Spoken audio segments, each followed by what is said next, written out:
കർത്താവായ യേശുക്രിസ്തുവിന്റെ നാമത്തിൽ നിങ്ങൾക്ക് എല്ലാവർക്കും സ്നേഹവന്ദനം അറിയിക്കുന്നു. ഇന്ന് നമ്മൾ 5-ാം അധ്യായം ഇന്നലെ അവസാനിപ്പിച്ചിട്ട് കൃപയുടെ വാഴ്ച എന്നൊരു വിഷയമാണ് നമ്മൾ ഇന്നലെ അവസാനം കൈകാര്യം ചെയ്തത്. How does grace rain? ഒന്നുകിൽ മരണം അല്ലെങ്കിൽ കൃപ ആണ് നമ്മളിൽ വാഴുന്നത്. എങ്ങനെയാണ് മരണം വാഴുന്നതെന്ന് ഇന്നലെ നമ്മൾ കണ്ടു, കൃപ വാഴുന്നത് എങ്ങനെയാണെന്നും കണ്ടു. നമ്മൾ ഇതേ കാര്യങ്ങൾ കുറച്ചുകൂടെ വിശദമായിട്ട് റോമലേഖനം ഓരോ അധ്യായം മുമ്പോട്ട് ചെല്ലുന്തോറും നമ്മൾ ഇതുവരെ പഠിച്ച പാഠങ്ങൾ കുറച്ചുകൂടെ ആഴമായി പൗലോസ് നമുക്ക് വിശദീകരിച്ചു തരുന്നതായിട്ട് കാണാം. വളരെ ക്രിട്ടിക്കൽ ആയിട്ടുള്ള ഒരു ചോദ്യമാണ് നമ്മൾ 6-ാം അധ്യായത്തിലേക്ക് പ്രവേശിക്കുമ്പോൾ നമ്മൾ നേരിടുന്നത്. അതിതാണ്, ആകയാൽ കൃപ പെരുകേണ്ടതിന് പാപം ചെയ്തുകൊണ്ടിരിക്കുകയായിരുന്നു ഒരു നാളും വരുന്നത്. അപ്പോ നമ്മൾ പലപ്പോഴും സുവിശേഷം പറയുമ്പോൾ പൗലോസ് പറഞ്ഞുകൊണ്ടിരുന്നപ്പോൾ ആൾക്കാർക്ക് ഒരു സംശയം ഉണ്ടായത്, ഇയാൾ എന്താണ് ഈ പറയുന്നത്? ഇയാൾ പറയുന്നതനുസരിച്ച് പാപം കൂടുന്നതനുസരിച്ച് കൃപ കൂടുവാണെങ്കിൽ നമ്മൾ എന്ത് പാപം ചെയ്താലും കുഴപ്പമില്ലല്ലോ, നമുക്ക് പിന്നെയും വേണേ പാപം ചെയ്യാമല്ലോ. കാരണം ലംഘനം പെരുകുന്നിടത്ത് പാപം പെരുകുകയാണല്ലോ, കൃപ പെരുകുകയാണല്ലോ. അപ്പൊ നമുക്ക് ലംഘനം കൂടുന്നതല്ലേ കൃപ പെരുകാൻ നല്ലത് എന്നൊക്കെ നിങ്ങൾ ചിന്തിച്ചേക്കരുത്. അങ്ങനെ ചിന്തിക്കാൻ സാധ്യതയുണ്ട്. കാരണം സുവിശേഷം കേൾക്കുമ്പോൾ അങ്ങനെ ചിന്തിച്ചു പോകാം, പക്ഷെ അങ്ങനെ ചിന്തിക്കരുത്. അതല്ല ഞാൻ ഉദ്ദേശിക്കുന്നത്. പൗലോസ് എന്താണ് പറയുന്നത് നമുക്ക് വായിക്കാം. റോമാലേഖനം 6-ാം അധ്യായം 1-ാം വാക്യം ഇങ്ങനെയാണ്. റോമർ 6:1. ആകയാൽ നാം എന്തു പറയണ്ടു? കൃപ പെരുകേണ്ടതിന് പാപം ചെയ്തുകൊണ്ടിരിക്കുക എന്നോ ഒരു നാള് വരുത്. എന്തുകൊണ്ടരുത്? എന്തുകൊണ്ട് പാപം ചെയ്തുകൊണ്ടിരിക്കരുത്? കൃപ പെരുകേണ്ടതിന് പാപം ചെയ്തുകൊണ്ടിരിക്കുക എന്നോ എന്തുകൊണ്ട് അരുത്? ഒരു നാളും അരുത്, ഒരിക്കലും ചെയ്യരുത്. കാരണം പാപസംബന്ധമായി മരിച്ചവരായ നാം ഇനി അതിൽ ജീവിക്കുന്നത് എങ്ങനെ? അപ്പൊ കൃപ എങ്ങനെയാ വെളിപ്പെട്ടത്? യേശുക്രിസ്തുവിന്റെ ക്രൂശിൽ നമ്മുടെ പഴയ മനുഷ്യനെ തറച്ച് പാപസംബന്ധമായുള്ള ഒരു മരണത്തിലൂടെ നമ്മളെ കടത്തിവിട്ടിട്ടാണ് കൃപ വ്യാപരിച്ചത്. അതുവരെ മരണമാണ് വാണിരുന്നത്. ആ മരണത്തിന്റെ വാഴ്ച അവസാനിപ്പിച്ച് കാൽവരി ക്രൂശിൽ ക്രിസ്തുവിന്റെ മരണത്തിലൂടെ നമ്മുടെ മരണത്തിന്റെ വാഴ്ച അവസാനിപ്പിച്ച് യേശു പുനരുത്ഥാനം ചെയ്ത് മരണത്തെ തോൽപ്പിച്ച് അതിന്റെ വിഷമുള്ള എടുത്തു കളഞ്ഞ് മരണത്തിന്റെ വാഴ്ച അവസാനിപ്പിച്ചിട്ടാണ് കൃപയുടെ വാഴ്ച തുടങ്ങിയത്. അപ്പോൾ പാപത്തിൽ ജീവിക്കുന്നവൻ, ജഡത്തിൽ ജീവിക്കുന്നവനിൽ മരണമാണ് വാഴുന്നത്. എന്നാൽ കൃപ വാഴുന്നവൻ പാപം ചെയ്യരുത്. കാരണം അവൻ പാപസംബന്ധമായി മരിച്ചപ്പോഴാണ് കൃപ വെളിപ്പെട്ടത്. അപ്പൊ നമ്മളെല്ലാവരും കടന്നു പോകേണ്ട, കൃപയിലായിരിക്കുന്നവരെല്ലാം കടന്നു പോകേണ്ടത് ക്രിസ്തുവിന്റെ മരണത്തോട് കൂടിയ ആ ഒരു അനുഭവത്തിലേക്കാണ് എല്ലാ വിശ്വാസിയും കടന്നു പോകേണ്ടത്. അതാണ് നമ്മൾ 2-ാം വാക്യത്തിൽ പറയുന്നത്, പാപസംബന്ധമായി മരിച്ചവരായ നാം, we are dead because of sin. Dead to sin, പാപത്തോട് മരിച്ചവരാണ്. ബിക്കോസ് ഓഫ് സിൻ എന്ന് പറയുന്നത് തെറ്റാണ്. ഞാൻ അങ്ങനെ ആദ്യം എന്റെ വായിൽ വന്നത്. ബിക്കോസ് ഓഫ് സിൻ എന്ന് പറഞ്ഞു കഴിഞ്ഞാൽ പാപം മുഖാന്തരം മരിച്ചവരായിരുന്നു നമ്മൾ പണ്ട്. എന്നാൽ നമ്മൾ ജീവിക്കപ്പെട്ടപ്പോൾ ആ പാപത്തോട് മരിച്ചു. പാപത്തോട് മരിക്കാത്ത ഒരവസ്ഥയും ക്രിസ്തുവിൽ ജീവിക്കുന്ന ഒരവസ്ഥയും ഒന്നിച്ചില്ല. പാപത്തോട് മരിക്കുമ്പോഴാണ് ക്രിസ്തുവിൽ ജീവിക്കുന്നത്. അപ്പൊ നമ്മളെല്ലാവരും പാപത്തോട് മരിച്ചവരാണ്. ഇപ്പൊ നിങ്ങളെവിടെയും ചോദിക്കുന്നുണ്ടോ എവിടെ മരിച്ചു?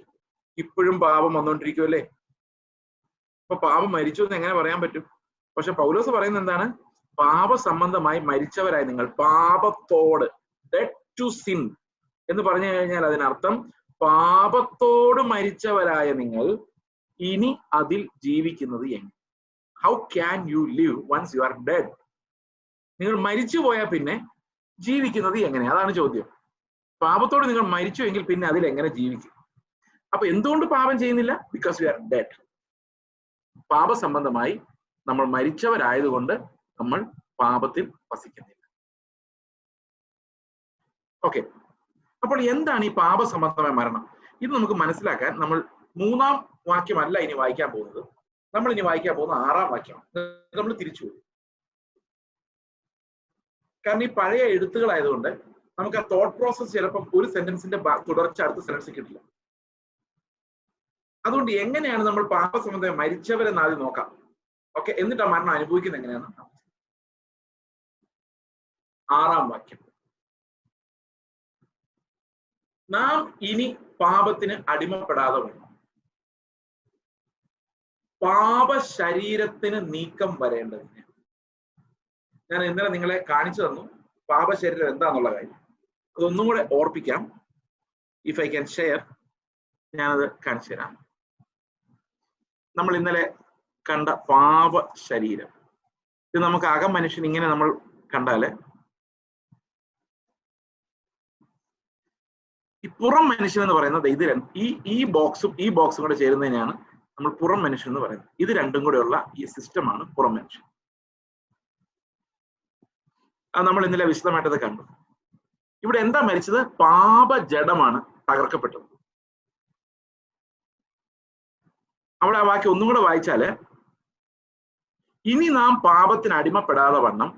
അപ്പൊ പാപത്തിന് അടിമപ്പെടാനുള്ള കാരണം എന്താ? ഈ ശരീരമാണ്, പാപ ശരീരം, ഈ ജഡം.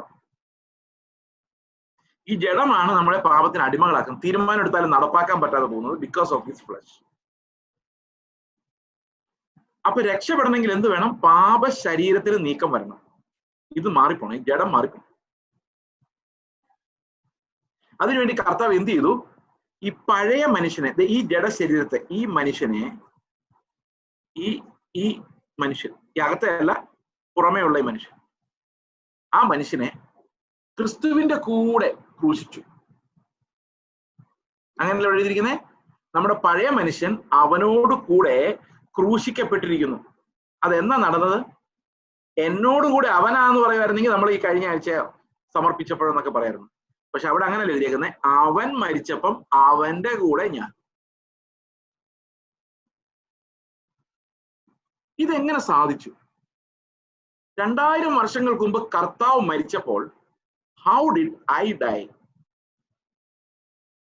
ഞാൻ എങ്ങനെ മരിച്ചു?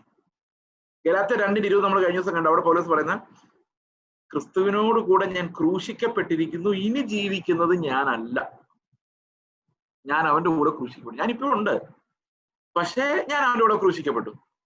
അതെങ്ങനെ സാധിച്ചു? 2000 years back, how was it possible? കാരണം ഞാൻ ഈ അടുത്ത ഇടയിലെ ജനിച്ചത്. ഞാൻ ജനിച്ചിട്ട് ഒരു 50 വർഷം പോലും ആയിട്ടില്ല. അപ്പൊ കർത്താവ് മരിച്ചിട്ട് 2000 വർഷമായി. അപ്പൊ കർത്താവ് മരിച്ചപ്പോ ഞാൻ എങ്ങനെയാ മരിച്ചത്?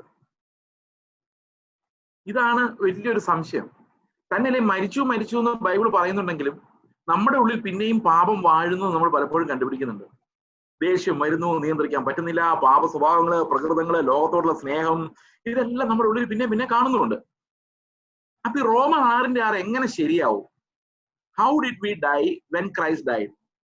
ക്രിസ്തു മരിച്ചപ്പോൾ നമ്മൾ എങ്ങനെ മരിച്ചു? ഈ ചോദ്യത്തിന്റെ ഉത്തരമാണ് നമ്മൾ കഴിഞ്ഞ ദിവസം കണ്ടുകൊണ്ടിരുന്നത്. നമ്മൾ എഫേസ്യ ലേഖനം വായിക്കുമ്പോൾ അതിന്റെ 1:4 പറയുന്നത്, നാം അവന്റെ സന്നിധിയിൽ, എഫേസ്യർ 1:4, നാം അവന്റെ സന്നിധിയിൽ വിശുദ്ധരും നിഷ്കളങ്കരുമാകേണ്ടതിന് അവൻ ലോകസ്ഥാപനത്തിന് മുൻപേ നമ്മെ അവനിൽ തെരഞ്ഞെടുത്തു. അവനിൽ ഞാൻ തെരഞ്ഞെടുക്കപ്പെട്ടു. I was elected in Christ. ഈ ഇൻ ക്രൈസ്റ്റ് എന്നുള്ള പൊസിഷൻ നമ്മൾ ഒരിക്കലും മറക്കരുത്. ഞാൻ എവിടെയുണ്ട്? ഞാൻ എങ്ങും ഇല്ല, പക്ഷെ തെരഞ്ഞെടുപ്പിനാൽ ഞാൻ ക്രിസ്തുവിലുണ്ട്. യേശുക്രിസ്തു മരിക്കുമ്പോൾ തെരഞ്ഞെടുപ്പിനാൽ ഞാൻ ക്രിസ്തുവിലുണ്ട്. I am in Christ by God's election. Okay, അപ്പൊ ക്രിസ്തുവിൽ ഞാൻ ഉണ്ടെങ്കിൽ, ഞാൻ കഴിഞ്ഞ ദിവസം പറഞ്ഞ പോലെ, ക്രിസ്തു എവിടെ പോയാലും ഞാൻ കൂടെ ഉണ്ടാവും. നമ്മൾ ബുക്കിനകത്തൊരു പേപ്പർ വെച്ചാൽ ആ ബുക്ക് എവിടെ പോയാലും ആ പേപ്പർ അതിൻ്റെ കൂടെ പോകുന്ന പോലെ, നമ്മുടെ പേഴ്സിൽ ഒരു 100 രൂപ വെച്ചാൽ ആ പേഴ്സും കൊണ്ട് നമ്മൾ എവിടെയെല്ലാം പോയാലും ആ 100 രൂപ അതിൻ്റെ കൂടെ പോകുന്ന പോലെ, യേശു ക്രിസ്തുവിൽ എന്നെ തെരഞ്ഞെടുത്തു ലോക സ്ഥാപനത്തിന് മുമ്പേ എങ്കിൽ കർത്താവിൽ ഞാനുണ്ട്. കർത്താവ് എവിടെ പോയാലും ഞാനും അവന്റെ കൂടെ ഉണ്ട്. പക്ഷെ ഞാൻ ജനിച്ചിട്ടില്ല ബൈ ഗോഡ്സ് എലക്ഷൻ, ദൈവത്തിന്റെ തെരഞ്ഞെടുപ്പിനാൽ. അപ്പൊ യേശു ക്രിസ്തു കാൽവരി ക്രൂശിൽ മരിച്ചപ്പോൾ ആ ക്രൂശിൽ ഞാനും ഉണ്ടായിരുന്നു. അപ്പുറത്തും ഇപ്പുറത്തും ഒരു കള്ളൻ മരിക്കുന്ന എല്ലാരും കണ്ടുള്ളൂ. പക്ഷെ കാണാത്ത ഒരു കാര്യം, നാശിക്കുന്നതിന്റെ ഉറപ്പും കാണാത്ത കാര്യങ്ങളുടെ നിശ്ചയം, ആരും കാണാത്ത ഒരു കാര്യം ഈ നടുക്കത്തെ ക്രൂശിൽ നടക്കുന്നുണ്ടായിരുന്നു. യേശുക്രിസ്തു എന്ന ഏകൻ മരിച്ച ആ ക്രൂശിൽ. എന്നെ പോലെയുള്ള ലക്ഷക്കണക്കിന് കള്ളന്മാരും മരിച്ചാൽ he died my death. അവൻ എന്റെ മരണം മരിച്ചു. ഞാൻ മരിക്കേണ്ട മരണം അവൻ മരിച്ചു. I was there in him in his death. അതുകൊണ്ട് എന്റെ പാപ ശരീരത്തെ കർത്താവ് 2000 വർഷങ്ങൾക്ക് മുമ്പ് അവസാനിപ്പിച്ചു. I died. ഈ ഡെത്ത് ഭയങ്കര പവർഫുൾ. പാപത്തിന്റെ അടിമത്തിൽ നമ്മൾ രക്ഷിക്കുന്ന മരണം. എന്നിട്ട് പിന്നെ ചോദിക്കരുത് കൃപയുടെ കീഴിലാണ് എങ്ങനെ പാപം ചെയ്യുന്നത്. പാപസമുദായം മരിച്ചാൽ പിന്നെ എങ്ങനെ പാപം ചെയ്യും? ഈ മരിച്ചു കഴിഞ്ഞാൽ എങ്ങനെയാ അതിന്റെ അവസ്ഥ? യേശുക്രിസ്തു കാൽവരി ക്രൂശിൽ മരിച്ചോ ഇല്ലെന്ന് എങ്ങനെയാ പട്ടാളക്കാർ മനസ്സിലാക്കിയത്? ഒരു കുന്തം കൊണ്ട് കുത്തി നോക്കി. നമ്മൾ മരിച്ചില്ലേ കർത്താവിന്റെ കൂടെ കാൽവരി ക്രൂശിൽ? നമ്മൾ മരിച്ചോന്ന് എങ്ങനെയാ പരിശോധിക്കുന്നത്?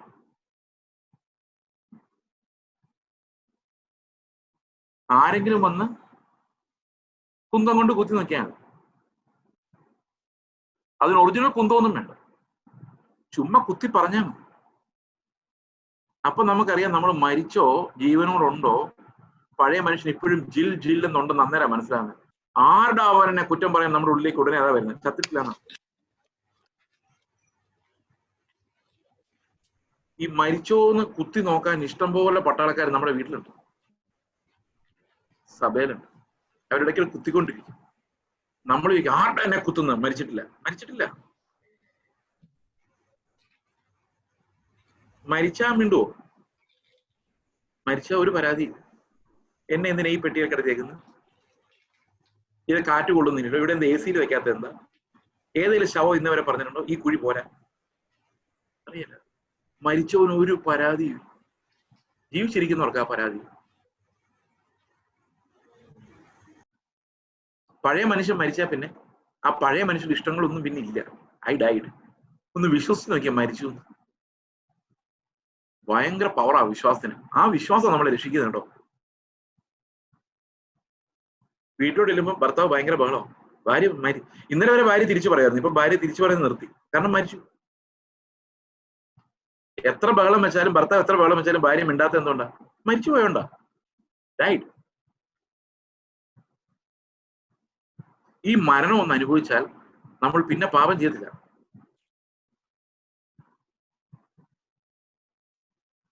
അപ്പൊ ജീവിതത്തിൽ നമ്മൾ അനുഭവിക്കുന്ന ഓരോ കഷ്ടവും ഓരോ കുത്ത. ആ കുത്തിനിടയിൽ ഞാനിത് മൈൻഡ് ചെയ്യുന്നില്ല, സ്തോത്രം ചെയ്തുകൊണ്ടിരിക്കുകയാണെങ്കിൽ ഞാൻ മരിച്ചതാണ്. ആരുടെ എന്നെ കുത്തുന്നത് എന്റെ ഉള്ളിലെങ്ങാനും വന്നാൽ. പക്ഷെ ഈ പ്രശ്നം എന്താ വെച്ച് കഴിഞ്ഞാൽ പല ആൾക്കാരും മരണം അഭിനയിക്കും. അത് ഭയങ്കര പ്രശ്നം. ഇപ്പൊ ഞാൻ വീട്ടിലോട്ട് ചെല്ലുവാണ്, മരിച്ചവനാന്നുള്ള ഗമയിലാണ് ചെല്ലുന്നത്, പ്രസംഗം കേട്ട് പോകുന്ന. അവിടെ ചെന്നപ്പോ ഭാര്യ എന്തോ തറുതല പറഞ്ഞു. എന്റെ ഉള്ളിൽ മരിച്ചില്ലാത്ത സാധനം ചാടി ഇരുന്നിട്ട് പക്ഷെ മരിക്കുന്നതായിട്ട് ഞാൻ അഭിനയിക്കാൻ തീരുമാനിച്ചു. മിണ്ടുന്നില്ല, മൈൻഡ് ചെയ്യുന്നില്ല. 2 ആഴ്ച കഴിഞ്ഞപ്പോ ഭാര്യ ഇത് തന്നെ ആവർത്തിച്ചു. പിന്നെ ഒന്നും കൂടെ തിളച്ചു വന്നു, മൈൻഡ് ചെയ്യുന്നില്ല. പക്ഷെ ശരിക്കും മരിച്ചില്ല, അഭിനയമാണെങ്കിൽ 10ാമത്തെ പ്രാവശ്യമെങ്കിലും ഇത് പൊട്ടിത്തെറിച്ചിരിക്കും, അത് നാട് മുഴുവൻ നശിപ്പിച്ചിരിക്കും. ശരിക്കും മരിച്ചാൽ അത് പെർമനന്റ് ഡെത്താ, പിന്നെ അത് എഴുന്നേക്കില്ല. അപ്പൊ നമ്മൾ പറയും ഇടയ്ക്കിടയ്ക്ക് എഴുന്നേക്കുന്നുണ്ടല്ലോ പാസ്റ്ററെ. അതെന്താണെന്നറിയോ? നിങ്ങൾ കാഴ്ചയിൽ നോക്കുന്നുണ്ടാ. കാഴ്ചയിൽ നോക്കിയാൽ ഞാൻ ഇവിടെ തന്നെ ഉണ്ട്. കാഴ്ചയിൽ നോക്കിയാൽ എന്റെ പഴയ സ്വഭാവം എല്ലാം ഇവിടെ തന്നെ ഇരിപ്പുണ്ട്. പക്ഷെ ഞാൻ കാഴ്ചയിൽ നോക്കാൻ പാടില്ല, വിശ്വാസത്തിൽ നോക്കും. വിശ്വാസം എന്ന് പറയുന്നത് കാണാത്ത കാര്യങ്ങളുടെ നിശ്ചയം. Christ died, I died. 11ാം വാക്യത്തിൽ പറയാം, നിങ്ങൾ അങ്ങനെ പാപസമുദായം മരിച്ചവരും നിങ്ങളെ തന്നെ എണ്ണിക്കോളെ. ഇതാണ് വിശ്വാസത്തിന്റെ ഏറ്റവും വലിയ counting. I count myself dead. 2 കൊരിന്ത്യർ ലേഖനം 5:14. ക്രിസ്തുവിന്റെ സ്നേഹം ഞങ്ങളെ നിർബന്ധിക്കും. ഒരുവൻ എല്ലാവർക്കും വേണ്ടി മരിച്ചിരിക്കുക. എല്ലാവരും മരിച്ചു. ഒരൊറ്റ ആള് മരിച്ചപ്പോ എല്ലാരും മരിച്ചു. അങ്ങനെയല്ലേ വാക്യം എഴുതിയേക്കുന്നത്? 2 കൊരിന്ത്യർ ലേഖനം 5:14.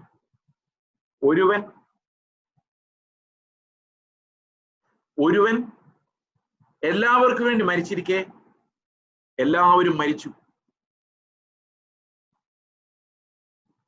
ഒറ്റ ആൾ മരിച്ചപ്പോ എന്താ സംഭവിച്ചത്? All died in him.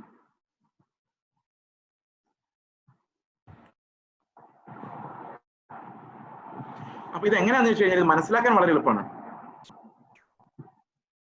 ഞാൻ എന്റെ പിള്ളേർക്ക് ഫീസ് കൊണ്ട് അടയ്ക്കാം. 4 പിള്ളേർ ഫീസ് അടയ്ക്കുന്ന ഞാനാണെങ്കിലും രസീത് വരുന്ന പിള്ളേരുടെ പേരിലായിരിക്കും. ഒരാളാണ് ഈ ഫീസ് അടയ്ക്കുന്നത്, പക്ഷെ അതിന്റെ രസീത് ഈ 4 പിള്ളേർക്കും കിട്ടും. പേര് കിട്ടുമ്പോൾ ഈ രസീത് കിട്ടുമ്പം പൈസ അടച്ച ആളുടെ പേരിലല്ല രസീത് കിട്ടുന്നത്, പിള്ളേരുടെ പേരില. അതുപോലെ തന്നെ കർത്താവ് ക്രൂശിൽ മരിച്ചത് കർത്താവാണെങ്കിലും ഈ മരിച്ചു എന്നുള്ള രസീത് കിട്ടുന്നത് നമുക്കാണ്. ഈ മരിച്ചു എന്നുള്ള രസീത് കിട്ടിയിട്ടുണ്ടോ? അതിനർത്ഥം പിശാച് നമ്മൾ പറയാണ് നിന്നെ ഞാൻ കൊന്നുകളയും. ഞാൻ പറയാം ഓൾറെഡി മരിച്ചു എന്നുള്ള രസീത് കെട്ടിരിക്കുന്ന എന്നെ എന്ത് കൊല്ലാൻ? അപ്പൊ ഒരു പ്രലോഭനം. അപ്പൊ ഞാൻ വിശ്വസിക്കുന്നത് എന്താ? ഞാൻ മരിച്ചവന്റെ മുമ്പിൽ കിടന്ന് എന്ത് ഡാൻസ് ചെയ്തിട്ട് എന്ത് ഇതായി. അതുകൊണ്ടാ പൗലോസ് പറയുന്നത് അവന്റെ മരണത്തിന്റെ കൂട്ടായ്മ, കഷ്ടാനുഭവത്തിന്റെ കൂട്ടായ്മ, ഭയങ്കര ഡെലിവറൻസ് ആ മരണത്തിൽ പങ്കാളിയാകുന്നു. I take a part in that. എന്റെ പഴയ മനുഷ്യന്റെ മരണം ഞാൻ അങ്ങ് ആഘോഷിക്കുക. I am celebrating my salvation because I don't have to be a slave any more to that wicked old man. And I rejoice in the Lord because I am renewed in the likeness of Christ. ഞാൻ പഴയത് തീർന്നു പോയി. That died. അതാണ് faith എന്ന് പറയുന്നത്. അല്ല നാളെ എന്റെ വീട് ശരിയാവും, നാളെ കഴിഞ്ഞ് എന്റെ ജോലി, നാളെ കഴിഞ്ഞ് അടുത്ത ദിവസം എനിക്കൊരു വണ്ടി കിട്ടും, എന്റെ പിള്ളേരുടെ ഭാവി, ഇതൊന്നും അല്ല രക്ഷാകരമായ വിശ്വാസം. I died with Christ.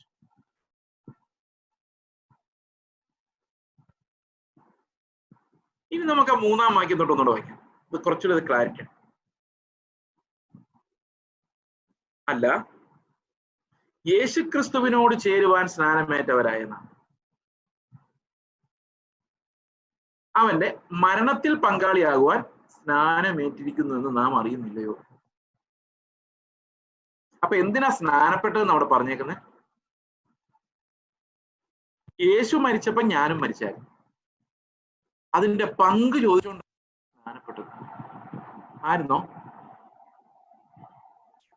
കർത്താവെ നീ മരിച്ചപ്പോ എന്റെ പഴയ മനുഷ്യരുടെ മരിച്ചായിരുന്നല്ലോ, എനിക്ക് അതിന്റെ ഒരു ഷെയർ കിട്ടാൻ എന്താ വഴി? ഇങ്ങനെ ചോദിച്ചോണ്ടോ സ്നാനപ്പെട്ടെ? നിങ്ങൾ അങ്ങനെ ചോദിച്ചോണ്ടാണോ സ്നാനപ്പെട്ടത്? എനിക്കെങ്കിലും അറിയാൻ മേലായിരുന്നു ഞാൻ സ്നാനപ്പെടുമ്പോ ഇത് ഇങ്ങനെയൊക്കെയാണ്. എത്രയോ വർഷങ്ങൾക്ക് ശേഷം എനിക്ക് മനസ്സിലായത് ഞാനെന്ന് കർത്താവിനോട് ചോദിച്ച അവന്റെ മരണത്തിന്റെ ഷെയറാണ്. എന്താ പറഞ്ഞേക്കുന്നേ? 3-ാം വാക്യം. അല്ല, യേശുക്രിസ്തുവിനോട് ചേരുവാൻ സ്നാനമേറ്റവരായ നാം എല്ലാവരും അവന്റെ മരണത്തിന്റെ ഷെയർ ചോദിച്ചുകൊണ്ടല്ലേ സ്നാനപ്പെട്ടു. പങ്കാളി, പാർട്ട്ണർ ഇൻ ഹിസ് ഡെത്ത്. അപ്പൊ കർത്താവ് മരിക്കുന്ന ഒരാളുടെ മരണമല്ല, അവൻ അവിടെ അലറി കരഞ്ഞ് വേദന കൊണ്ട് പിടയുമ്പോ അത് എന്റെ വേദനയാണ്. The pain of death was removed from me. അവനത് വഹിച്ച് അതിനെ ഒഴിവാക്കി. ഇനി ഞാൻ മരിക്കുമ്പോ എനിക്ക് നിലവിളിക്കേണ്ട കാര്യമില്ല, because the pain was removed.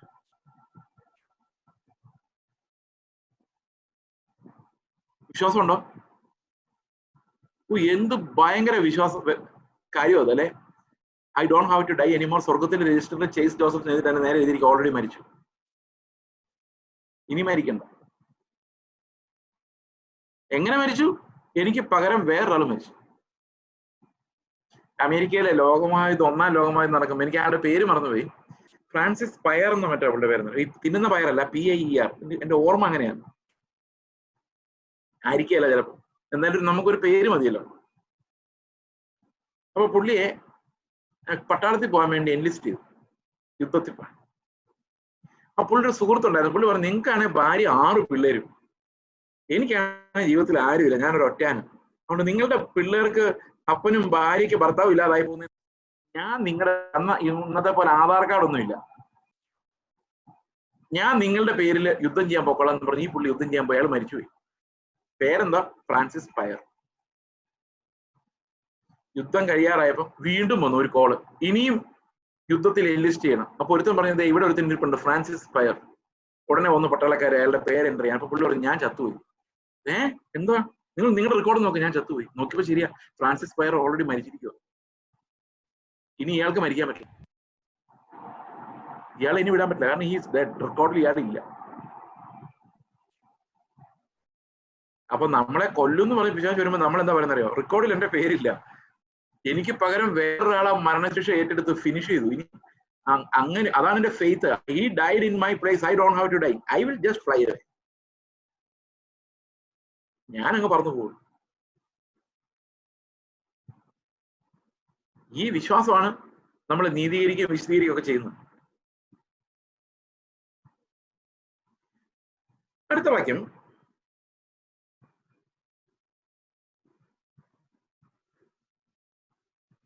റോമർ 6:3. അല്ല, യേശു ക്രിസ്തുവിനോട് ചേരുവാൻ സ്നാനമേറ്റവരായ നാം എല്ലാവരും. അപ്പൊ സ്നാനം, ഞാൻ കർത്താവിനോട് ചോദിക്കാം, കർത്താവേ നിന്റെ മരണത്തിന്റെ ഒരു ഷെയർ എനിക്ക് നീ തരണേ. ഇതാണ് പ്രെയർ. അവന്റെ മരണത്തിൽ പങ്കാളികളാവാൻ സ്നാനം ഏറ്റിരിക്കുന്നു നിങ്ങൾ അറിയുന്നില്ല. ഞാൻ ഒരു എക്സാമ്പിൾ പറയാം. ഞാൻ സ്നാനപ്പെടുന്ന 1996 സെപ്റ്റംബർ 16.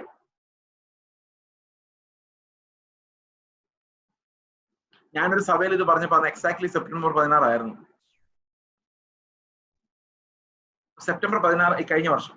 സെപ്റ്റംബർ 16 ഞാൻ സ്നാനപ്പെടുന്നത്. എന്റെ അപ്പനും അമ്മയും, എന്റെ പേരൻസ്, എന്റെ അങ്കിള്, ആന്റി, ഒരു മകൻ, അങ്ങനെ 5 പേര് ഫെബ്രുവരി 27, 97, അതായത് ഒരു 6-7 മാസത്തിനുള്ളിൽ സ്നാനപ്പെട്ടു.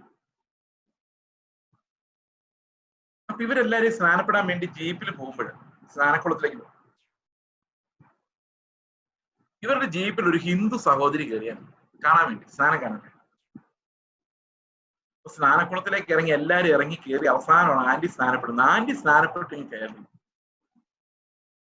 ഈ ഹിന്ദു സഹോദരി നെഞ്ചിലിട്ടൊരു 4 അടി ഒരു കരച്ചു. അപ്പൊ ആൾക്കാർ ചോദിച്ചു, അവരോട്, ഈ ആന്റി ചോദിച്ചു, എടി ഞാൻ സ്നാനപ്പെട്ടതിന് നീ എന്തിനാ കരയുന്നത്? അന്നേരം ആ പുള്ളിക്കാരി പറയാ, ഇനി നിങ്ങളാരും ഞങ്ങളുടെ കൂടെ ഇല്ലല്ലോ എന്നോർത്തിട്ട് സഹിക്കാൻ പറ്റിയില്ല. അന്ന് സ്നാനപ്പെട്ട ആൾക്കാർക്ക് ഇപ്പോഴും മനസ്സിലായിട്ടില്ല ഞങ്ങൾ അവരുടെ കൂടെ ഇല്ല എന്നുള്ള കാര്യം. പക്ഷെ അത് കണ്ടുകൊണ്ടിരുന്ന ആൾക്കാർക്ക് അപ്പൊ തന്നെ മനസ്സിലായി ഇവര് പോയി മരിച്ചു.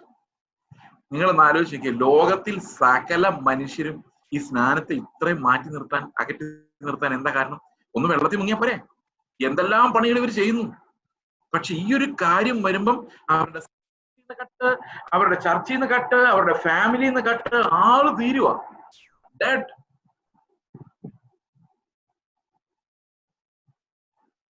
അപ്പൊ ശരിക്കും കർത്താവിന്റെ മരണത്തിന്റെ ഒരു പങ്കാളിത്തം ചോദിച്ചുകൊണ്ടാണ് നമ്മൾ പോയി സ്നാനപ്പെടുന്നത്. ഈ സ്നാനം ജലത്തിന്റെ അഴുക്ക് കഴുകിക്കളയാനല്ല, നല്ല മനസാക്ഷിക്ക് വേണ്ടി കർത്താവിന്റെ നിലവിളിക്കുക, കർത്താവെ ഈ പഴയ മനുഷ്യൻ നീ അതും ചുമന്നുകൊണ്ട് ഇത്രയും വേദന അനുഭവിച്ച് ക്രൂശിൽ മരിച്ചിട്ട് എന്റെ പഴയ മനുഷ്യൻ ഇപ്പോഴും എനിക്ക് കാണാം, അത് അനുഭവിക്കാൻ പറ്റുന്നുണ്ട്. I want that to die, I want to experience the death of that old man. എന്റെ പഴയ മനുഷ്യൻ പിന്നെ ദേഷ്യം വരുന്ന, ബഹളം വെക്കുന്ന ആ സാധനം ഒന്ന് ചത്ത് കണ്ടാൽ മതി, എനിക്ക് അതിന്റെ ഷെയർ കിട്ടിയേ പറ്റൂ. I pleading with him. എന്താ പറയാ, വെള്ളത്തിൽ മുങ്ങാൻ, എന്ത് വേണമെങ്കിലും ചെയ്യാം, ഐ വാണ്ട് യുവർ ഷെയർ, അതെനിക്ക് കിട്ടിയേ പറ്റുള്ളൂ. അതാണ് ഒരു വിശുദ്ധൻ ബലമായി അത് പിടിച്ചെടുക്കുക സ്നാനത്തിലൂടെ. ചോദിക്കുവാണ്, give me the share of my death. അപ്പൊ അങ്ങനെയൊക്കെ അറിഞ്ഞിട്ട് സ്നാനപ്പെടണം എന്നൊക്കെ ഉണ്ടായിരുന്നു. എന്ത് രസമായിരുന്നു. ഞാൻ ഇതൊക്കെ പറഞ്ഞു കൊടുത്തിട്ട് ഒരാൾ സ്നാനപ്പെടാൻ പോകുന്ന എന്നോട് ചോദിക്കുക, 1 മിനിറ്റ് അതിനകത്ത് അമർത്തി പിടിക്കാവുന്ന വെള്ളത്തിനകത്ത്. ഞാൻ പറഞ്ഞു, മര്യാദക്ക് എഴുന്നേറ്റ് പോകണം. ബിക്കോസ് ഡെത്ത് എക്സ്പീരിയൻസ് എന്താ, കർത്താവിന്റെ കൂടെ വെള്ളത്തിൽ നിന്ന് പോയി മുങ്ങി കിടന്നേക്കല്ലോ കേട്ടോ. ബട്ട് സ്നാനം സിംബലൈസസ് ഐഡന്റിഫിക്കേഷൻ വിത്ത് ക്രൈസ്റ്റ് ഡെത്ത്, ക്രിസ്തുവിന്റെ മരണം. അത് ഭയങ്കര സന്തോഷമാണ്. ഈ മരണം തരുന്ന, ഞങ്ങളുടെ കൂട്ടായ്മയിൽ ഒരു സഹോദരൻ പറഞ്ഞ, ഈ പഴയ മനുഷ്യന്റെ മരണം എന്ന് പറയുന്നത്, നമുക്ക് ഈ കുഴിനകമൊക്കെ വരുമ്പോൾ അതിന്റെ ചുറ്റും പ്രസ് ചെയ്യുമ്പോൾ അതിന് മേലിൽ പ്രസ് ചെയ്താൽ ജീവൻ പോകും. അതിന്റെ ചുറ്റും പ്രസ് ചെയ്യുമ്പോൾ ഒരു സുഖമുള്ള ഒരു പെയിൻ ഉണ്ട്. ആ പെയിൻ പോലൊരു സുഖമാണ് ഈ പഴയ മനുഷ്യന്റെ മരണം അനുഭവിക്കുന്നത്. It gives us so much joy.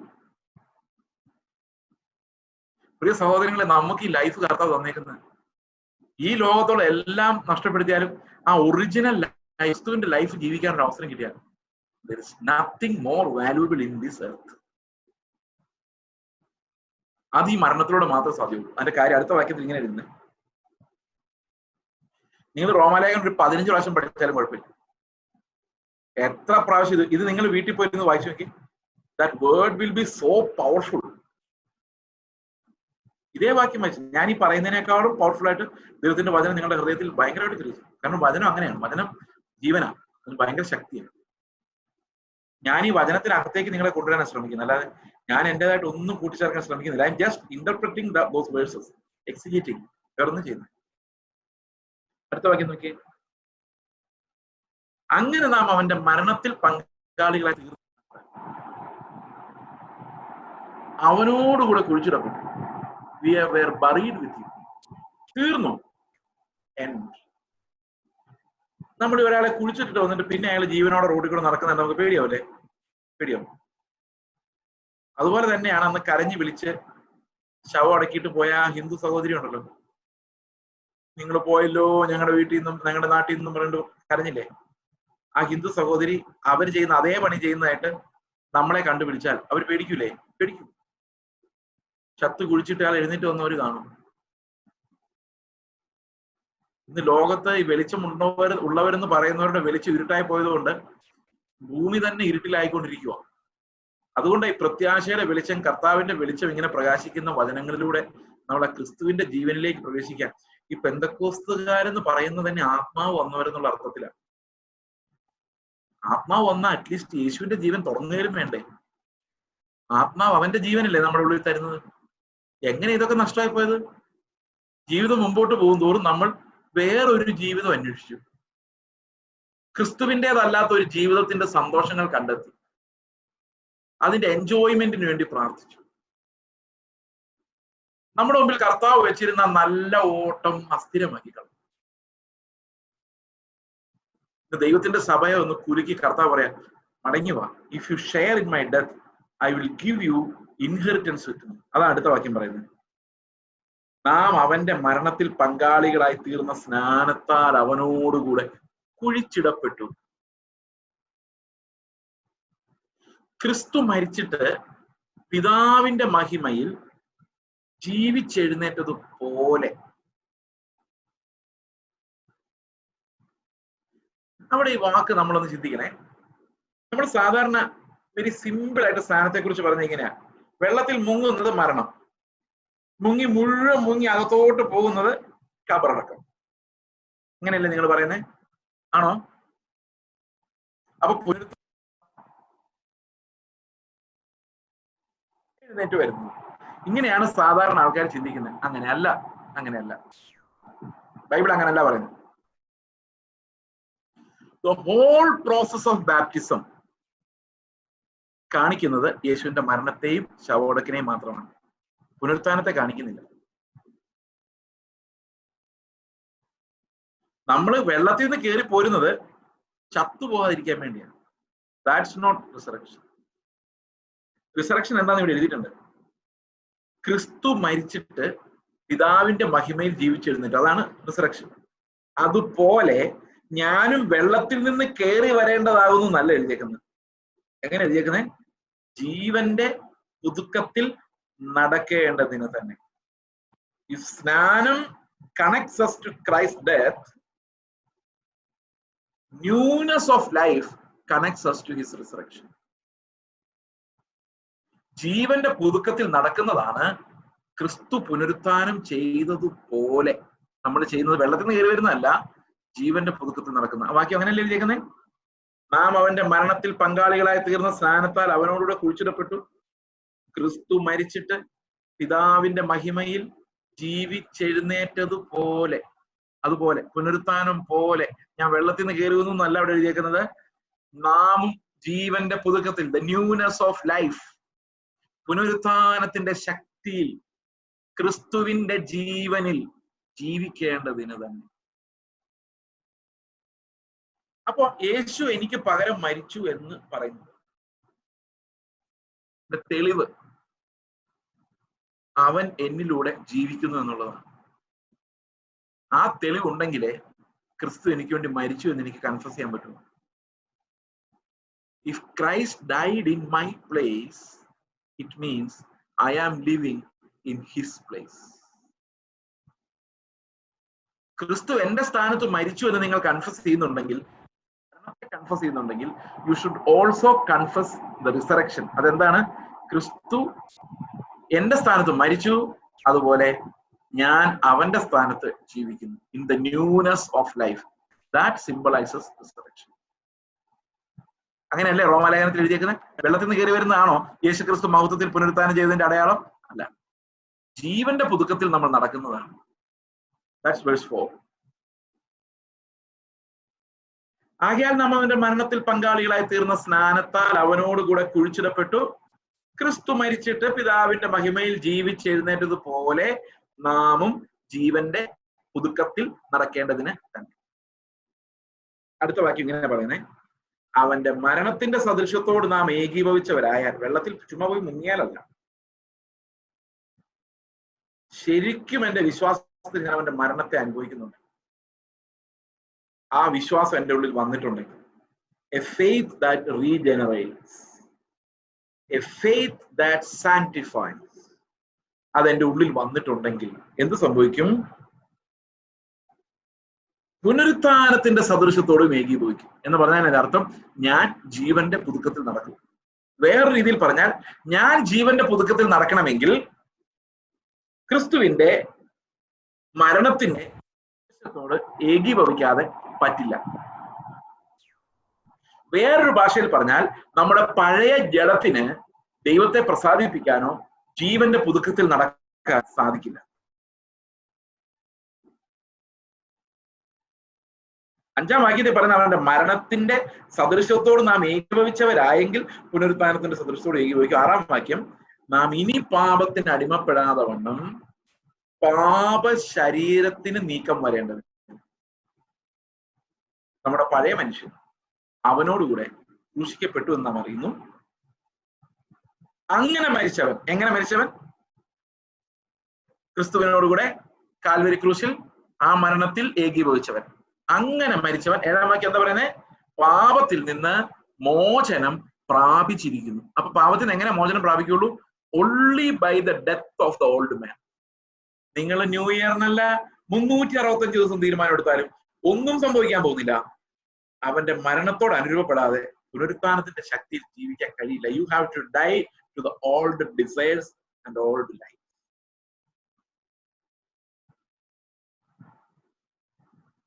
അപ്പൊ യേശുക്രിസ്തു മരിച്ചപ്പോ ഞാനും മരിച്ചു. വിശ്വാസം ഉണ്ടോ? വിശ്വാസം ഉണ്ടെങ്കിൽ ആ വിശ്വാസം നിങ്ങളെ അടിമുടി മാറ്റിക്കളയും. പെരുമാറ്റം, ഇടപെടല്, ആളുകളോടുള്ള നമ്മുടെ ആറ്റിറ്റ്യൂഡ്, അതുപോലെ ഭാര്യാഭർത്തൃ ബന്ധം, കുടുംബ ബന്ധം, എല്ലായിടത്തും ഞാൻ യേശുവിന്റെ മരണം അനുഭവിക്കുകയാണെങ്കിൽ എന്താ കുഴപ്പം? സോ മച്ച് ഓഫ് റിച്ചസ്, ധനം നമുക്ക് കിട്ടുക. നമ്മളങ്ങ് ആബ്സെന്റ് ആയി കഴിഞ്ഞാൽ ഉണ്ടല്ലോ, കർത്താവിന്റെ ഫുൾ ധനം നമുക്ക് അവൈലബിൾ.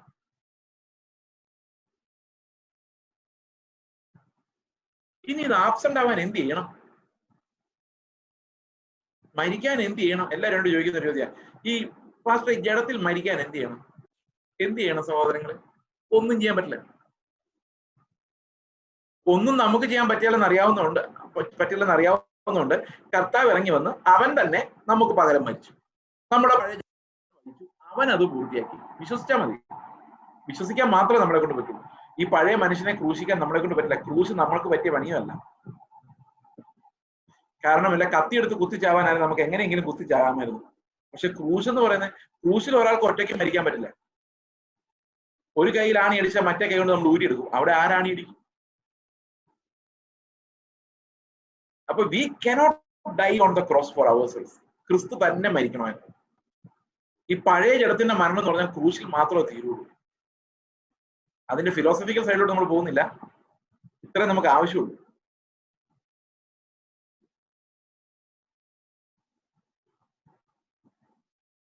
എട്ടാം വാക്യം പറയാണ്, നാം ക്രിസ്തുവിനോട് മരിച്ചുവെങ്കിൽ, മരിച്ചോ?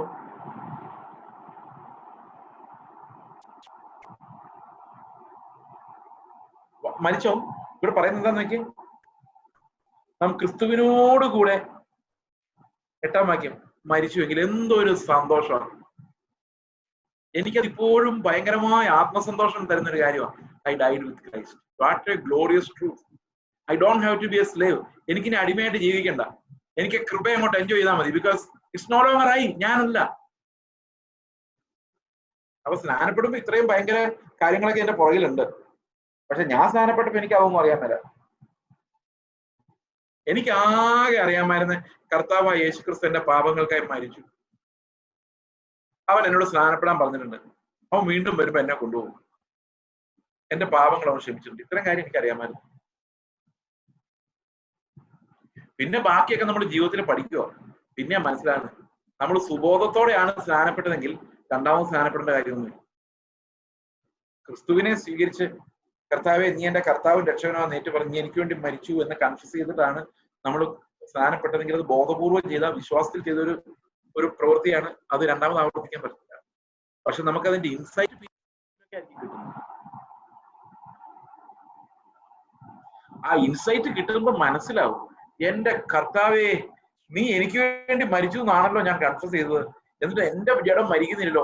കർത്താവെ ഞാൻ വിശ്വസിക്കുന്നു മരിച്ചു. കാഴ്ചയെ കാണുമ്പോൾ ഉണ്ട്, പക്ഷെ ഞാൻ വിശ്വാസത്തിൽ പറയുന്നു മരിച്ചു.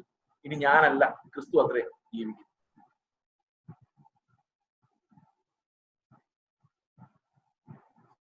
8-ാം വാക്യം, നാം ക്രിസ്തുവിനോടുകൂടെ മരിച്ചുവെങ്കിൽ എന്നേക്കും അവന്റെ കൂടെ ജീവിക്കുമെന്ന് വിശ്വസിക്കുന്നു. എങ്കിലും അപ്പൊ മരിച്ചു എങ്കിൽ അവന്റെ കൂടെ ജീവിക്കുകയും ചെയ്യും. That's certain. അപ്പൊ യേശുവിന്റെ കൂടെ മരിച്ചു എന്ന് ആർക്കൊക്കെ വിശ്വാസമുണ്ട്? നിങ്ങളുടെ ഹൃദയത്തിൽ വിശ്വാസമുണ്ടോ? ആ 3 ക്രൂശ് അന്ന് കാൽവരി ക്രൂശിൽ ഉയർന്നപ്പോൾ ആ നടുക്കത്തെ ക്രൂശിൽ ഞാനും ഉണ്ടായിരുന്നു.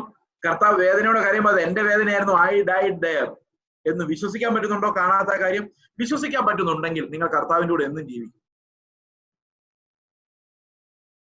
അവന്റെ മരണത്തിന്റെ സദൃശത്തോട് നിങ്ങൾ ഏകീഭവിച്ചവരായാൽ, ഇവിടെ പറയുന്നത് നാം ക്രിസ്തുവിനോടുകൂടെ മരിച്ചുവെങ്കിൽ ഡു യു ബിലീവ് ഇറ്റ്? അത് നമ്മൾ ചോദിക്കേണ്ട ചോദ്യമാണ്. അങ്ങനെയാണെങ്കിൽ നമ്മൾ കൃത്യമായിട്ടും അവന്റെ പുനരുത്ഥാനത്തിൽ പങ്കാളിയായിരിക്കും. We will go to heaven.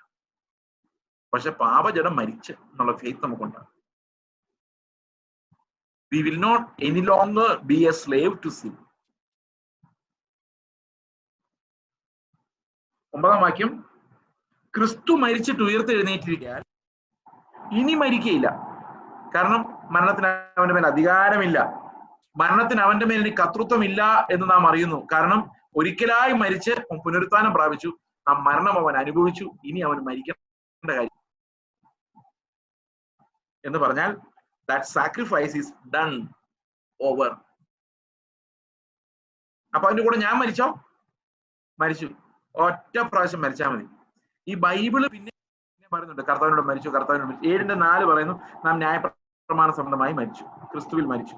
2:20 കൊളോസ്യർ പറയുന്നു നാം ക്രിസ്തുവിനോടുകൂടെ ഈ ലോകത്തിന്റെ ആദ്യ പാഠങ്ങൾ സംബന്ധിച്ച് മരിച്ചു. കൊളോസ്യർ 3:2 പറയുന്നു നാം മരിച്ചു, നമ്മുടെ ജീവൻ ക്രിസ്തുവിൽ മറിഞ്ഞിരിക്കുന്നു. ബൈബിളിൽ മുഴുവനുണ്ട് കർത്താവിനോട് മരിച്ചു. പക്ഷെ ഞാൻ എത്ര നോക്കിയിട്ടും എനിക്ക് മരിച്ചതായിട്ടൊട്ട് തോന്നുന്നില്ല. അതാണ് എന്റെ പ്രശ്നം. അപ്പൊ ഇതിന് ഉത്തരം ഇവിടെ പറയുന്നത് 10-ാം വാക്യം പറയാണ്, അവൻ മരിച്ചത് പാപസംബന്ധമായി ഒരിക്കലായിട്ട് മരിച്ചു, അവൻ ജീവിക്കുന്നതോ ദൈവത്തിൽ ജീവിക്കുന്നു. അപ്പം നമ്മൾ അവന്റെ കൂടെ, അവനകത്താ, അവനിലാണ് എന്നെ തെരഞ്ഞെടുത്തിരിക്കുന്നത്. അപ്പൊ അവൻ മരിച്ചപ്പോൾ ഞാനും മരിച്ചു, അവൻ എഴുന്നേക്കുമ്പോൾ ഞാൻ എഴുന്നേക്കുന്നു. അവൻ ഇനി മരണത്തിന് അവന്റെ മേൽ അധികാരമില്ല, അതുകൊണ്ട് എന്റെ മേൽ അധികാരമില്ല. അവൻ പിതാവിന്റെ മുമ്പിൽ പിതാവിനായിട്ട് ജീവിക്കുന്നു, ഞാനും അങ്ങനെ തന്നെയാണ്. അടുത്ത വാക്യം നോക്കിയേ, 11-ാം വാക്യം, അവണ്ണം നിങ്ങളും. കണ്ടോ, ക്രിസ്തു എങ്ങനെ അങ്ങനെ തന്നെ നിങ്ങളും, because we are in him. അതുകൊണ്ട് അവണ്ണം നിങ്ങളും പാപസംബന്ധമായി മരിച്ചവരെന്നും. when Christ died, I died.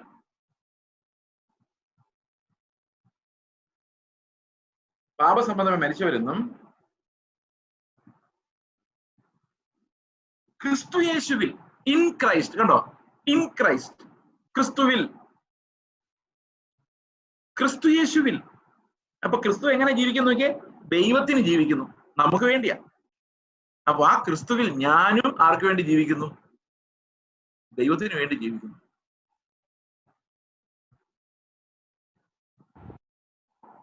ഞാൻ ഈ റോമാലേഖനത്തെ കുറിച്ച് നിങ്ങളോട് പറയുന്നു, കൊരിന്ത്യർ ലേഖനത്തെ കുറിച്ച് ഞാൻ ഞങ്ങളുടെ ചർച്ചിൽ ക്ലാസ് എടുക്കുന്നു. അങ്ങനെ പല ലേഖനങ്ങൾ ഈ ലോക്ക്ഡൌൺ തീരുമ്പോഴേക്കും ലേഖനങ്ങളെല്ലാം ഒന്ന് കവർ ചെയ്യണമെന്ന് എനിക്ക് ആഗ്രഹമുണ്ട്. ഞാൻ ഇന്ന് അത്ഭുതപ്പെട്ടു പോയി. കൊരിന്ത്യർ ലേഖനം 7-ാം അധ്യായം വായിച്ചു. വിവാഹബന്ധത്തെ കുറിച്ച് പറയുന്ന വാക്യങ്ങള് പൗലോസ് പറയുന്നത്, നിങ്ങള് കല്യാണം കഴിക്കാതിരിക്കുന്ന ഭേദം എന്നൊക്കെ പറയുന്നത്. അപ്പൊ ആദ്യം എനിക്ക് സംശയം, നീ പൗലോസ് എന്താ ഇങ്ങനെയൊക്കെ പറയും? പക്ഷെ എന്റെ അവസാനം പറയുന്നുണ്ട്, ഈ കല്യാണം കഴിക്കുന്നവൻ ഭാര്യയെ പ്രസാദിപ്പിക്കാനും ഭർത്താവിനെ പ്രസാദിപ്പിക്കാനും നടക്കുക അങ്ങോട്ടും ഇങ്ങോട്ടും. അതുകൊണ്ട് എന്താ സംഭവിക്കുന്നത്? We become distracted from the Lord. അതുകൊണ്ട് ഓരോ വിവാഹത്തിലും വിവാഹം കഴിച്ചവർ തീരുമാനിക്കണം, ഞങ്ങൾ അങ്ങോട്ടും ഇങ്ങോട്ടും അല്ല, ദൈവത്തെയാണ് പ്രസാദിപ്പിക്കാൻ പോകുന്നത്. അതുകൊണ്ട് ഭാര്യ ഭർത്താവിനോട് ചോദിക്കരുത്, എന്റെ ഇഷ്ടം എന്താ ചെയ്യാത്തെ, എന്നെ സ്നേഹിക്കുന്നില്ലേ, ചോദിക്കരുത്. ഭർത്താവും ചോദിക്കരുത്. കാരണം എന്താ? നമ്മുടെ രണ്ടുപേരുടെ ഉദ്ദേശം ആരെ? ദൈവത്തെ പ്രസാദിപ്പിക്കാൻ. അങ്ങനെ ദൈവത്തോടുള്ള ഏകാഗ്രത നഷ്ടപ്പെടുത്തുന്ന ഒരു ബിസിനസ് ആയിട്ട് കല്യാണം പ്ലഷർ ബേസ് ആകരുത്, അഗപ്പെ ബേസ്ഡ് ആകണം. അതാണ് ഇപ്പൊ എത്ര ആഴമായിട്ടാണ് പൗലോസ് ഇതെല്ലാം സംസാരിക്കുന്നത്. എനിക്ക് ഭയങ്കര അത്ഭുതം, ആത്മാവിൽ ഭയങ്കര സന്തോഷം നിന്ന് വായിക്കും. ഒരു ഭാര്യയും ഭർത്താവും തമ്മിലുള്ള ബന്ധം, ലോകത്തിലുള്ള എല്ലാ ബന്ധങ്ങളും അഗപ്പെ ബേസ്ഡ് ആണ്, ലവ് ബേസ്ഡ് ആണ്, പ്ലഷർ ബേസ്ഡ് അല്ല. സുഖമില്ലാത്ത ഒരു ഭാര്യ, അവിടെ ഉണ്ടാകേണ്ടത് പ്ലഷർ അല്ല, അഗപ്പയാണ്, കൈത്താങ്ങാണ്. വേദനകളെ വഹിക്കുന്ന, ചുമക്കുന്ന ആ അഗപ്പയിൽ നിന്ന് മാത്രമേ എന്തു. If there is no agape, you are just like the normal world, heathen. നമ്മൾ ഇനി ജീവിക്കുന്നത് നമുക്ക് വേണ്ടിയല്ല, ക്രിസ്തുവില, ദൈവത്തിന് വേണ്ടിയാ. വിവാഹം കഴിക്കുന്നതും കഴിക്കാതിരിക്കുന്നതും ജീവിക്കുന്നതും കൊടുക്കുന്നതും നടക്കുന്നതും എല്ലാം ദൈവത്തിന് വേണ്ടിയാണ്. Because we died. ഇനി നോക്കിക്കേ, പാപം നിങ്ങളുടെ മർത്യ ശരീരത്തിൽ, 12 വാക്യം പറയാണ്, പാപം നിങ്ങളുടെ മർത്യ ശരീരത്തിൽ അതിന്റെ മോഹങ്ങളെ അനുസരിക്കുമാറി നീ വാഴരുത്. റെയിനിങ്ങിനെ കുറിച്ച്, അതാണ് ഇന്നത്തെ ഏറ്റവും വലിയ ഒരു ചിന്താവിഷയമായിരുന്നു ഒരു കഴിഞ്ഞ 2-3 വർഷം മുമ്പ്. ഈ കൃപക്കാരെ വന്നിറങ്ങി റെയിനിങ് ഗ്രേസ്. വാഴുന്ന കാര്യങ്ങൾ എന്തൊക്കെയാണ്?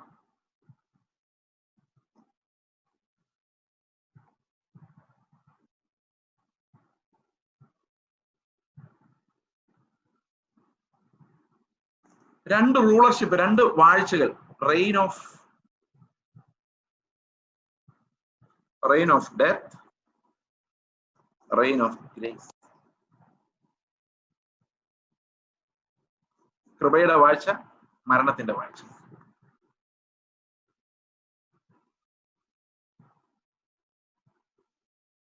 ഈ മരണം വാഴുന്ന ഒരാളില് ഡെത്ത് എന്ന റിയാലിറ്റിയിലൂടെ അവനെ കൊണ്ടു ചെല്ലുന്ന ഒന്നാമത്തെ ഘടകം എന്ന് പറയുന്നത് അവന്റെ സിന്നാണ്. സിന്നിന് അവൻ സ്ലേവ് ആണ്, സ്ലേവ്, അടിമ. അവൻ പാപത്തിന് അടിമയായിരിക്കുന്നിടത്തോളം കാലം he's also a slave to law. അവിടെ സ്ലേവ് ആണ്. കാരണം പാപം ഭരിക്കുന്ന ഒരാളെ നിയന്ത്രിക്കാൻ നമുക്ക് നിയമങ്ങൾ ആവശ്യമാണ്.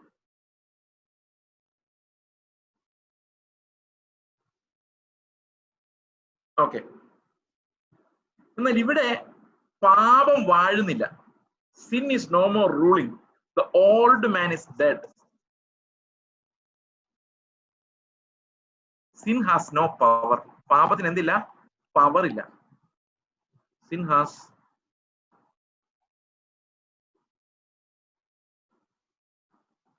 No power.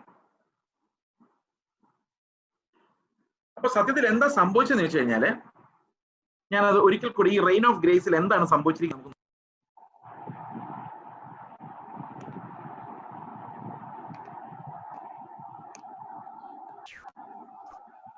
ആ പഴയ പിക്ചർ തന്നെ പിന്നെ വരയ്ക്കാണേ. ആത്മാവിൽ നമ്മൾ ചെയ്യും.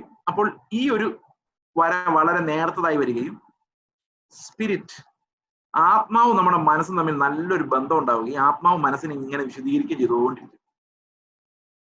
അപ്പൊ എന്താ മരിക്കേണ്ടത്? ഈ ശരീരവുമായിട്ടുള്ള ഈ ബന്ധമാണ്. ശരീരം മരിക്കുന്ന എപ്പോഴാ? നമ്മൾ ഈ ലോകം വിട്ടു പോകുമ്പോഴാണ്. അതല്ല, ഇവിടെ ഈ ക്രൂശിക്കപ്പെടുന്നത് ഈ പഴയ മനുഷ്യനാണ്. അപ്പൊ എന്താ സംഭവിക്കുന്നത്? ഇവിടെ ഹോർമോണുകൾ കത്തുന്നുണ്ട്. കൊല്ലടാ, വെട്ടടാ, 2 വർത്താനം തിരിച്ചു പറയടാ, നിന്നെ അവൻ തോപ്പിക്കുന്ന കണ്ടില്ലടാ, നീ എന്തിനാ ഇങ്ങനെ വിട്ടുകൊടുക്കുന്നത്, 2 വർത്താനം പറ, ദേ ആ ഭാര്യ നിന്നോട് പറയുന്ന കേട്ടില്ലേ, നീ ഭർത്താവ് തന്റെ ഉള്ളവരാണ് 2 വർത്താനം പറയാന്നൊക്കെ പറയുന്ന അലറി വിളിക്കുന്ന ആ പ്രേരണകളും പ്രചോദനങ്ങളും ഇവിടെ എല്ലാം ഉണ്ട്. പക്ഷേ എന്തോ പറ്റിയെന്നറിയോ? ഇത് രണ്ടും കൂടെ കണക്ഷൻ ഇല്ല. ഇപ്പൊ മനസ്സ് ഇങ്ങോട്ട് തിരിയുന്നില്ല. മനസ്സ് ആത്മാവിന്റെ സന്തോഷത്തിൽ ഇരിക്കുക. അതുകൊണ്ട് തോറ്റു കൊടുക്കുമ്പോ ഒരു ഭയങ്കര സുഖ.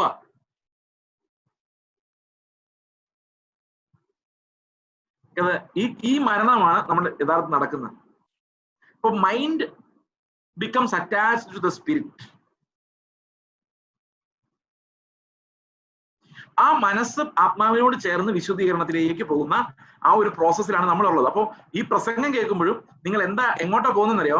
ഇതിന്റെ മരണം ഏറ്റുപറയുക. എന്റെ പഴയ മനുഷ്യൻ മരിച്ചു, പാപ സംബന്ധമായി ഞാൻ മരിച്ചു, that government is no more working. പക്ഷെ ഇപ്പോ ഞാൻ ജീവിക്കുന്നത് ദൈവത്തിന്റെ ആത്മാവ് എന്റെ ആത്മാവിലേക്ക് തരുന്ന ആ റിച്ച് റിസോഴ്സ് വെച്ചാണ് ഇപ്പൊ എന്റെ മനസ്സ് അഡ്ജസ്റ്റ് ചെയ്യുന്നത്. അതായത് ഇവിടെ ഭയങ്കരമായ പ്രതിസന്ധികളാണ്, പക്ഷെ മനസ്സ് സന്തോഷിക്കുക. കാരണം കർത്താവ് പറഞ്ഞിട്ടുണ്ട്, ഞാനാണ് രാജാവ്, നിനക്ക് എന്താ വരണം ഞാനാ തീരുമാനിക്കുന്നത്. ഞാൻ സന്തോഷിക്കുക, കർത്താവെ എന്റെ രാജാവിൽ ഞാൻ സന്തോഷിക്കും. അത് പുതിയ മനുഷ്യൻ. അപ്പൊ റെയിൻ ഓഫ് ഗ്രേസിൽ the old man has no power. കൃപയാണ് വാഴുന്നത്. നമ്മുടെ ശക്തിയാൽ നടക്കുന്നതല്ല, ദൈവത്തിന്റെ ആത്മാവ് നമ്മളെ വിശുദ്ധീകരിക്കുന്നത് നടക്കുന്നത്. അതുകൊണ്ടാണ് ഇതിനെ ദൈവകൃപ എന്ന് പറയുന്നത്. നമ്മൾ എന്ത് എഫേർട്ട് എടുത്താലും ആ എഫേർട്ട് ഈ മനുഷ്യനെ ഉത്തേജിപ്പിക്കുകയുള്ളൂ. കാരണം ഞാൻ എന്ന് പറയുന്ന ഈ ഫാക്ടർ എപ്പോഴും ഉത്തേജിപ്പിക്കുന്ന ഈ പഴയ മനുഷ്യനെ.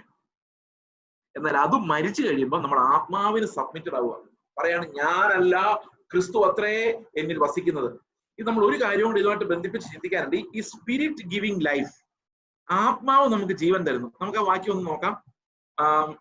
യോഹന്നാന്റെ സുവിശേഷം 6-ാം അധ്യായം 53-ാം വാക്യം ആദ്യം വായിക്കാം.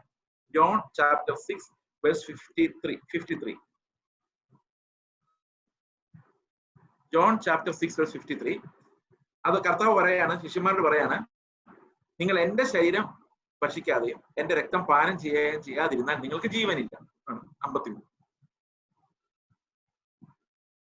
ഓക്കെ. അപ്പൊ ശിഷ്യന്മാർക്ക് ഇത് കേട്ടോ ഭയങ്കര വിഷമം തോന്നി. കർത്താവ് പറഞ്ഞ എന്താ? എന്റെ ശരീരം നിങ്ങൾ തിന്നണം, എന്റെ രക്തം നിങ്ങൾ കുടിക്കണം. That was hard seeing. ആർക്കും മനസ്സിലാവാത്ത കാര്യമായിരുന്നു. കാരണം യഹൂദന്മാരോട് ഒരു മനുഷ്യന്റെ രക്തം കുടിക്കാന്നൊക്കെ പറഞ്ഞു കഴിഞ്ഞാൽ അവർക്ക് ചിന്തിക്കാൻ പറ്റുന്ന കാര്യമായിരുന്നില്ല. അപ്പൊ 60-ാം വാക്യം വായിച്ച് ശിഷ്യന്മാർ കേട്ടപ്പോൾ ഇത് കഠിന വാക്ക്, ഇത് ആർക്ക് കേൾപ്പാൻ കഴിയുമെന്ന് പറഞ്ഞു. ഓക്കെ, ആർക്ക് ഇത് കേൾക്കാൻ കഴിയുമെന്ന് ശിഷ്യന്മാർ ചോദിക്കുകയാണ് 60-ാമത്തെ വാക്യം. അപ്പൊ ശിഷ്യന്മാർക്ക് എല്ലാവരും അസ്വസ്ഥതയായി. കാരണം ഒരാൾ ഒന്ന് പറയാണ്, എന്റെ ഇറച്ചി തിന്നണം, എന്റെ രക്തം കുടിക്കണം, എനിക്ക് ജീവൻ ഉണ്ടാവും. അപ്പൊ ആകെ അങ്ങ് അലങ്കോലമായി പോയി. എന്നാൽ കർത്താവിന് അങ്ങനെ ഒരു സ്വഭാവമുണ്ട്. ഈ പുകഴ്ത്തി ഒന്നും പറയില്ല, ആൾക്കാരെ രസിപ്പിക്കാനൊന്നും പറയില്ല. ഒത്തിരി ആൾക്കാർ കൂടുമ്പോൾ കുറെ പേര് പിരിച്ചുവിടാനുള്ള ഒരു 5-6 വാക്യം പറയും. അപ്പൊ കുറെ പേരങ്ങ് പൊക്കോളൂ. ഈ ആൾക്കൂട്ടത്തെ ഒഴിവാക്കി ശിഷ്യന്മാരെ മാത്രം തെരഞ്ഞെടുക്കാൻ വേണ്ടി കർത്താവ് കാണിച്ച ഒരു പരിപാടിയാണ്. അത് എപ്പോഴും ഉണ്ട് കർത്താവ്. വലിയ ആൾക്കൂട്ടം അവൻ അനുഗമിച്ചു, അവൻ പിന്നോട്ട് തിരിഞ്ഞ് അവരോട് പറഞ്ഞു തന്നു. അങ്ങനെ പറഞ്ഞു ഇവരെ പറഞ്ഞു വിട്ടുകൊണ്ടിരിക്കുക. ആ ക്രൂശ് വന്നപ്പോ പിന്നെ കുറെ ആൾക്കാരുടെ പോയി. അപ്പൊ കർത്താവിന്റെ ഒരു അരിപ്പ പോലെയാ കർത്താവ് ശിഷ്യന്മാരെ എടുത്തോണ്ടിരുന്നത്. പോകുന്നവരെല്ലാം പോട്ടെ എന്നുള്ളത്. ഓക്കെ, അപ്പൊ വരുന്നവർ മാത്രം മതി. അപ്പൊ കർത്താവ് ഒരു കഠിന വാക്ക് പറഞ്ഞു, ശിഷ്യന്മാരോട് പറഞ്ഞു. എന്താ പറഞ്ഞത്? നിങ്ങൾ എന്റെ മാംസം തിന്നെ എന്റെ രക്തം കുടിക്കാൻ വേണം. അപ്പൊ ശിഷ്യന്മാർ പറഞ്ഞു, ഇത് കഠിന വാക്ക്, എങ്ങനെ യഹൂദന്മാർക്ക് നിങ്ങൾ പ്രസംഗിക്കുന്നത്? അവർക്ക് ഭയങ്കര വെറുപ്പാവും. നമ്മളിപ്പോ അങ്ങനെയാ പ്രസംഗിക്കുന്നതൊക്കെ, ആൾക്കാർക്ക് ഇഷ്ടമാവും നോക്കിട്ടാ. ഇനിയിപ്പോ മാസ്റ്റർമാർ ചോദിക്കും, അവിടുത്തെ ട്രെൻഡ് എന്താണ്?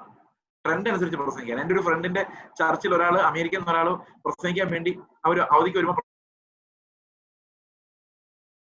അവിടെ ഇപ്പോഴത്തെ ട്രെൻഡ് എന്താ, അതനുസരിച്ച് ഒരു പ്രസംഗം ഉണ്ടാക്കാൻ വേണ്ടിയാണ്. They are not servants of God, they are servants of men. മനുഷ്യരെ പ്രസാദിപ്പിക്കുന്ന പ്രസംഗങ്ങൾ ദൈവത്തിൻ്റെതാണ്. ഓക്കെ, അപ്പോൾ കർത്താവ് ഒരിക്കലും അങ്ങനെ മൈൻഡ് ചെയ്തിട്ടില്ല. എന്താണോ പറയേണ്ടത് അത് പറയാൻ ഒരു മടിയും കർത്താവ് ഒരിക്കലും കാണിച്ചില്ല. ഒരു ഡിപ്ലോമസി അവിടെ ഉണ്ടായിരുന്നില്ല. പോകുന്നവർ പൊയ്ക്കോട്ടെ എന്ന് തന്നെ പറഞ്ഞു. 60-ാം വാക്യം ഇങ്ങനെയായിരുന്നു, ഇത് കഠിന വാക്ക്, ഇത് കേൾപ്പാൻ ആർക്ക് കഴിയും? 66 നോക്കി എന്താന്ന്? അതിന്റെ ശേഷം അവന്റെ ശിഷ്യന്മാർ പലരും അവനെ വിട്ടുപോയി, പിന്നെ അവർ അവനെ അനുഗമിച്ചില്ല. കഠിന വാക്ക് പറഞ്ഞ. അപ്പൊ ഞാൻ ഈ കാര്യം ഒരു പ്രസംഗത്തിന് മധ്യത്തില് ഓഡിയൻസിനോട് ചോദിക്കുകയാണ്. ഇവിടെ അല്ല കേട്ടോ, നോർത്ത് ഇന്ത്യ. അപ്പൊ ഞാൻ ചോദിച്ചു, എന്തുകൊണ്ടാണ് കർത്താവിന്റെ മുമ്പിൽ അത്രയും പേര് പിരിഞ്ഞു പോയത്? എന്ത് മറുപടിയാണ് നമുക്ക് കിട്ടുന്നത്? കർത്താവ് കഠിന വാക്ക് പറയുന്നുണ്ട്, കർത്താവിന്റെ ടീച്ചിങ് കഠിനമാണ്, അപ്പൊ അത് അനുസരിക്കാൻ പ്രയാസമാണ്. ഇവിടെ രക്തം കുടിക്കണം, മാംസം തിന്നണം എന്നൊക്കെയുള്ള കാര്യം പറഞ്ഞു. അതുകൊണ്ട് ദാറ്റ് വാസ് വെരി ടഫ്. അതുകൊണ്ടാണ് അവർ ഇട്ടിട്ട് പോയത്. അങ്ങനെയൊക്കെയാണ് ഞാൻ പറയാൻ ഉദ്ദേശിച്ചത്. അങ്ങനെ പറയാൻ തുടങ്ങി. അവരോട് ചോദ്യം ചോദിച്ചു കഴിഞ്ഞപ്പോഴാണ് ഞാൻ കാണുന്നത് 63-ാം വാക്യം. 66-ലാണ് ഇട്ടിട്ട് പോകുന്നത്. 63 പറഞ്ഞിരിക്കുകയാണ്, ആത്മാവ് ജീവിപ്പിക്കുന്നു, മാംസം ഒന്നിനും ഉപകരിക്കുന്നു. ഞാൻ നിങ്ങളോട് പറഞ്ഞ വചനങ്ങൾ ആത്മാവും ജീവനുമാണ്. ഞാൻ മാംസവും രക്തം കുടിക്കുന്ന കാര്യമോ തിന്നുന്ന കാര്യമോ അല്ല പറഞ്ഞത്. I am not speaking about the flesh. ഞാൻ നിങ്ങളോട് പറയുന്നത് ആത്മാവ് ജീവൻ തരുന്ന കാര്യമാണ്. ഞാൻ നിങ്ങളോട് സംസാരിച്ച വചനങ്ങൾ ആത്മാവുമാണ് ജീവനുമാണ്. അതാണ് ഞാൻ പറഞ്ഞത്. എന്നെ ഭക്ഷിക്കാൻ പറഞ്ഞ ഞാൻ വചനമാണ്. ആ വചനം ആത്മാവും, നിങ്ങൾക്ക് ജീവൻ തരുന്ന ആത്മാവാണ്. അത് കേട്ടപ്പോഴായ ശിശുമാര് പോയത്. അതെന്നെ വല്ലാതെ ഞെട്ടിപ്പിച്ചു കളഞ്ഞു. അപ്പൊ സ്റ്റേജിൽ നിന്നൊരു ചോദ്യം ചോദിച്ചപ്പോ എനിക്ക് ഉത്തരം നഷ്ടപ്പെട്ടു പോയി. ഇപ്പോഴെനിക്ക് മനസ്സിലാകുന്ന വേറൊരു ഉദ്ദേശം ഉണ്ടല്ലോ, വേറൊരു വാക്യം. ഒരു കഠിനവാക്കല്ല പറഞ്ഞേക്കുന്നത്. ആത്മാവ് വരും എന്നാ പറഞ്ഞേക്കുന്നത്. അത് നമുക്കെല്ലാം നല്ല വാർത്തയല്ലേ. നമ്മൾ ആത്മാവ് വരും എന്ന് പറഞ്ഞാൽ എന്തോന്ന് സന്തോഷം നമുക്ക്. പക്ഷെ അവർ ആത്മാവ് വരും എന്ന് പറഞ്ഞാൽ വിട്ടിട്ട് പോയാൽ എനിക്കിത് എന്ത് ചെയ്തിട്ടും പിടികിട്ടുന്നില്ല. ഇതെന്താ സംഭവം? സ്റ്റേജിലാട്ടോ, സ്റ്റേജിലാണ്. അപ്പൊ ഞാൻ എന്ത് ചെയ്യുന്നറിയോ, ഞാൻ ഒരു ഗ്ലാസ് വെള്ളം എടുത്ത് കുടിച്ചിട്ട് മുമ്പിൽ ഇരുന്നോണ്ട് പറഞ്ഞു, നിങ്ങളൊരു പാട്ട് പാടുന്നു. എനിക്ക് ഉത്തരവില്ല. എനിക്ക് ദൈവത്തിന്റെ മുമ്പിൽ ഒരു മിനിറ്റ് സമയം വേണം, എനിക്കൊരു ഉത്തരം കിട്ടണം. അപ്പൊ ആൾക്കാർ പാടുന്നു, ഞാൻ കർത്താവിനോട് ചോദിക്കുക, വെള്ളം കുടിച്ചോണ്ടാ കർത്താവ്, എന്താ ഇതിന്റെ അർത്ഥം? എന്തിനാ അവരിട്ടിട്ട് പോയത്? നീ പറഞ്ഞതിനകത്ത് വേദന ഉണ്ടാക്കുന്ന എന്താ ഉള്ളത്? ആത്മാവ് വരുന്നെന്ന് പറയുന്നതിനകത്ത് എന്താ ഇത്ര ടെൻഷൻ അടിക്കുന്നത്? What's the problem there? പെട്ടെന്ന് എന്റെ ഉള്ളിലേക്ക് ഇങ്ങനെ വന്നു കർത്താവിന്റെ ശബ്ദം. ഇത് സംഭവിക്കുന്ന 2009 നവംബർ അവസാനം. ഈ ഒരു സംഭവത്തോടു കൂടിയാണ് ഞാൻ ഈ ജീവനെ കുറിച്ച് മനസ്സിലാക്കുന്നത്. ആ ഒരു ഓൺ സ്റ്റേജ് ക്രൈസിസ്, ആ ക്രൈസിസിലൂടെയാണ് എന്റെ ജീവിതവും പ്രസംഗവും എല്ലാം മാറിപ്പോയത്. അതുവരെ ഞാൻ 5-4 പോയിന്റുകളൊക്കെ വെച്ച് നല്ല പ്രസംഗം ഉണ്ടാക്കാൻ നടന്ന ആളാണ്. But God broke me to pieces on that stage. ഇപ്പൊ കർത്താവ് എന്നോട് പറഞ്ഞു, മാംസം കൊണ്ട് ഒരു കാര്യമില്ല. നീ പ്രസംഗിക്കുന്നു, പാടുന്നില്ല, സഞ്ചരിച്ച് നടക്കുന്നു, സൂചകം പറയുന്നു, പ്രാർത്ഥിക്കുന്നു, ഒത്തിരി പണികൾ ചെയ്യുന്നു, ഫ്ലഷിലാ ചെയ്യുന്നേ, ഒരു പ്രയോജനമില്ല. നീ മരിക്കും. Flesh profits. ജഡം, മാംസം ഒന്നിനും ഉപകരിക്കുന്നില്ല. ഈ മാംസത്തിൽ ഒത്തിരി പണികൾ നമ്മൾ ചെയ്യുന്നുണ്ട്. സ്റ്റേജിലായിട്ടോ ഈ സംസാരം നടക്കുന്നത്. അപ്പൊ എന്റെ ഉള്ളിലേക്ക് ഒരു ഭയം വന്നു, ഞാൻ മരിക്കുമോ? ഞാൻ ഫ്ലഷിലാണോ ചെയ്യുന്നത്? Will I die? അപ്പോ കർത്താവിന്റെ ശബ്ദം എന്റെ ഉള്ളിൽ ആശ്വാസമായിട്ട് വന്നു. ഇതൊരു നിമിഷം കൊണ്ട് നടക്കും കേട്ടോ. ഇതിങ്ങനെ ഞാൻ പറയുന്നത് സമയം എടുക്കുന്നൊന്നുമില്ല. കർത്താവിന്റെ വചനം എന്റെ ഉള്ളിലേക്ക് ആശ്വാസമായിട്ട് വന്നു. നീ വിഷമിക്കണ്ട, നീ മരിക്കില്ല, കാരണം നിന്റെ സ്ഥാനത്ത് ഞാൻ മരിച്ചു. Death is done. അതുകൊണ്ട് നീ രക്ഷപ്പെട്ടു. ആശ്വാസമായി. കർത്താവെ താങ്ക് യു. അപ്പൊ പിന്നെ ഇതിനാ ആൾക്കാർ പിരിഞ്ഞു പോയത്? കർത്താവ് മരിക്കുമല്ലോ എനിക്ക് വേണ്ടി. അപ്പൊ പിന്നെ ആൾക്കാർക്ക് എന്തിനാ പേടിക്കുന്നതിനാ? എന്തിനാ അവർ ഇട്ടിട്ട് പോകുന്നത്? അപ്പൊ അതിന്റെ അടുത്ത ശബ്ദം എന്റെ ഉള്ളിൽ വന്ന് ഇങ്ങനെയാണ്, ആത്മാവ് ജീവിപ്പിക്കുന്നു. അപ്പൊ നമുക്കൊരു ജീവൻ വരും. ആ ജീവൻ ആത്മാവ് തരുന്ന ജീവനാണ്. അത് ഭയപ്പെടുത്താനുള്ള ഒന്ന് അതിനകത്തുണ്ട്. ഒരു കാര്യമുണ്ട്, എന്തെന്നറിയോ? എന്റെ മരണം നീങ്ങി പോകാൻ കാരണം യേശുക്രിസ്തു എനിക്ക് പകരം കാൽവരി ക്രൂശിൽ മരിച്ചതാണ്. അതാ കാരണം. He died in my place.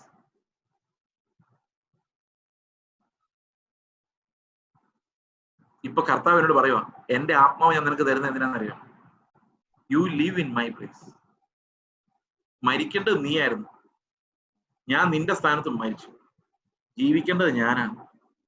അത് എന്റെ ആത്മാവിനെ ഞാൻ നിനക്ക് തരാം. നീ പുത്രന്റെ ജീവൻ ജീവിക്കും.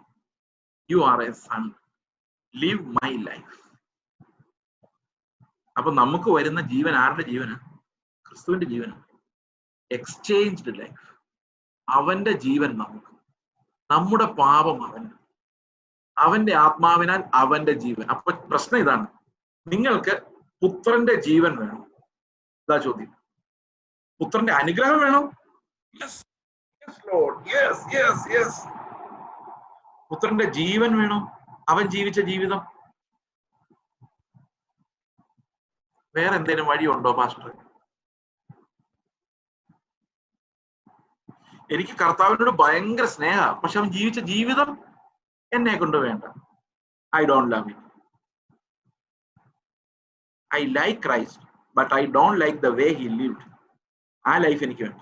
എനിക്കൊരു പിണറായി വിജയന്റെ ലൈഫോ വല്ല പാട്ടുകാരന്റെ വല്ല സിനിമാക്കാരന്റെ വല്ല ക്രിക്കറ്റ് താരത്തിന്റെ ഒക്കെ ലൈഫ് കിട്ടുവാണെങ്കിൽ എൻജോയ് ചെയ്ത് ജീവിക്കാം. Christ life. എന്നോട് പലരും ചോദിച്ചിട്ടുണ്ട്, ഒരു കല്യാണം കഴിയുമ്പോഴും കഴിക്കാത്ത കർത്താവിന്റെ ജീവിതം എന്ത് സന്തോഷം ഉണ്ടെന്ന് പാസ്റ്റർ പറയുന്നുണ്ട്. കല്യാണം കഴിക്കാത്ത ആളാ ചോദിച്ചത്.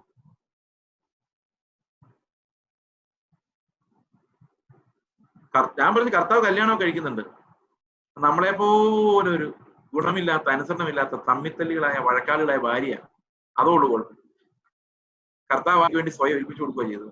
So there is something like A marriage.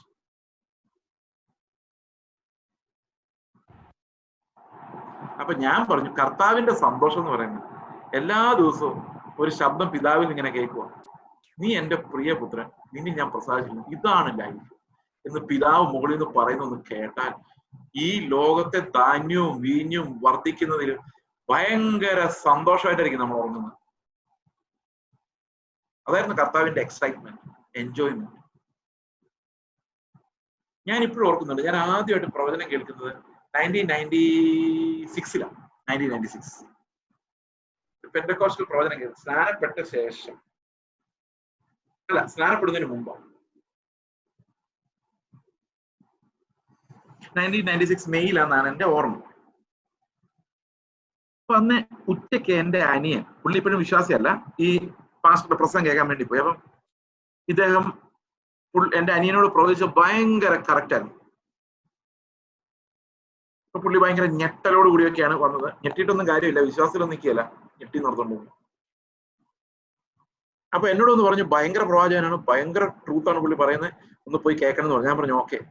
പുള്ളിയിൽ പേടിയുണ്ട്, കാരണം പാപം ഒത്തിരി ഉള്ളിൽ ഇരിപ്പുണ്ടല്ലോ. ഇതെല്ലാം പുള്ളി വിളിച്ചു പറയുമെന്നൊരു പേടി എനിക്കുണ്ട്. പക്ഷെ പേടിയൊക്കെ അടക്കി വെച്ച് ഞാൻ നീതിമാനാണെന്ന് മറ്റുള്ളവരുടെ മുമ്പിൽ കാണിക്കാൻ വേണ്ടി ഞാൻ ധൈര്യമായിട്ട് പോയിരിക്കുക. പൊളിഞ്ഞാ പൊളിഞ്ഞു.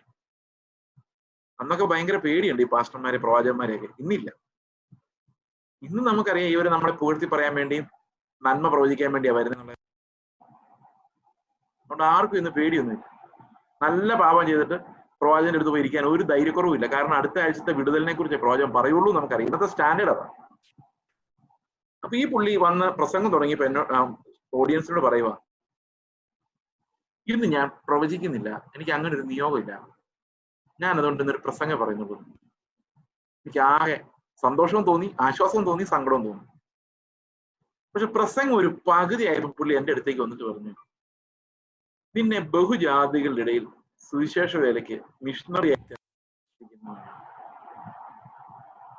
ഞാനൊന്നും സ്ഥാനപ്പെട്ടൊന്നുമില്ല.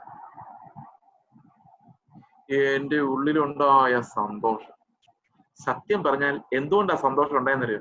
ഞാൻ സുവിശേഷ വേലയ്ക്ക് ഇറങ്ങിയൊന്നുമില്ല അന്നേരം ഒന്നും. പക്ഷെ ദൈവം എന്നെ കുറിച്ച് എന്തെങ്കിലും പറയുവാണെങ്കിൽ അതൊരു നല്ല കാര്യമായിരിക്കുമെന്ന് എനിക്കൊരു ചിന്ത പോലും ഇല്ലായിരുന്നു. അവന്റെ മുമ്പിൽ ഞാൻ പെട്ടുപോയാൽ തീർന്നു എന്നാ ഞാൻ വിചാരിച്ചിരുന്നു. ഭയങ്കര ടെൻഷനിലായിരുന്നു. അപ്പോഴാ ഞാൻ ഈ ശബ്ദം കേൾക്കുന്നത്, കർത്താവിന് എന്നോട് നല്ലത് പറയാനുണ്ട്, he approves me, he likes me എന്നെന്റെ ഉള്ളിലൊരു ഭയങ്കര സന്തോഷമുണ്ട്. അപ്പൊ ദൈവം എല്ലാ ദിവസവും വന്നിട്ട് പറയാണ്, നിന്റെ ജീവിതം എനിക്ക് ഭയങ്കര ഇഷ്ടമാണ്. ഓ മൈ ഗോഡ്, അതിൽ കൂടുതൽ എന്നാ വേണ്ടത്? കർത്താവിന്റെ ലൈഫിന്റെ ഏറ്റവും വലിയ excitement, that's the only life which won the father's approval. പിതാവിന്റെ ഇഷ്ടം വാങ്ങിയെടുത്ത, മെറിറ്റിൽ വാങ്ങിയെടുത്ത ഒരേ ഒരു ലൈഫ് അത് കർത്താവിന്റെ ലൈഫായിരുന്നു. ആ ലൈഫാണ് നമ്മളോടുള്ള promise. That life is promised to us. It's a huge promise, precious.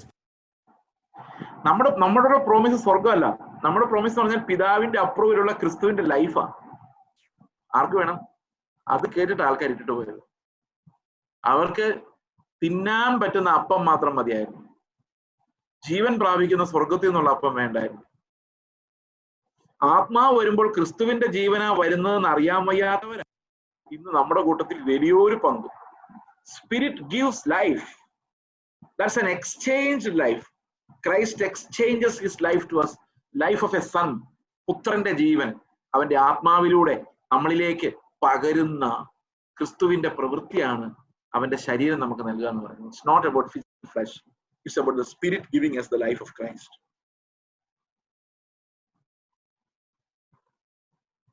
ഇതാണ് ജീവന്റെ പുതുക്കത്തിലുള്ള നടപ്പ്. യഥാർത്ഥത്തിൽ യേശുവിന് മാത്രമേ ലൈഫ് ഉള്ളൂ, ബാക്കിയുള്ളതെല്ലാം ഇമിറ്റേഷനാണ്. യോഹന്നാന്റെ സുവിശേഷം 1:4. അവനിൽ ജീവൻ ഉണ്ടായിരുന്നു, ഇൻ ഹിം വാസ് ലൈഫ്. യോഹന്നാൻ എഴുതുന്ന യേശുക്രിസ്തുവിനെ കുറിച്ച് ഒരു 60 വർഷമെങ്കിലും കഴിഞ്ഞിട്ടാ കർത്താവിന്റെ മരണത്തിന് ശേഷം യോഹന്നാൻ എഴുതാണ്, ഇൻ ഹിം വാസ് ലൈഫ്, അവനിൽ ജീവൻ ഉണ്ടായിരുന്നു. നിസ്സാര കാര്യമല്ല കേട്ടോ. യോഹന്നാൻ ഇങ്ങനെ ഉദ്ദേശിക്കുന്നത്, 60 വർഷം മുമ്പ് ഞങ്ങളുടെ കൂടെ ഒരാളുണ്ടായിരുന്നു, അയാൾക്ക് ജീവൻ ഉണ്ടായിരുന്നു. ഇങ്ങനെ പരിചയപ്പെടുത്തുന്നേ. ഞാൻ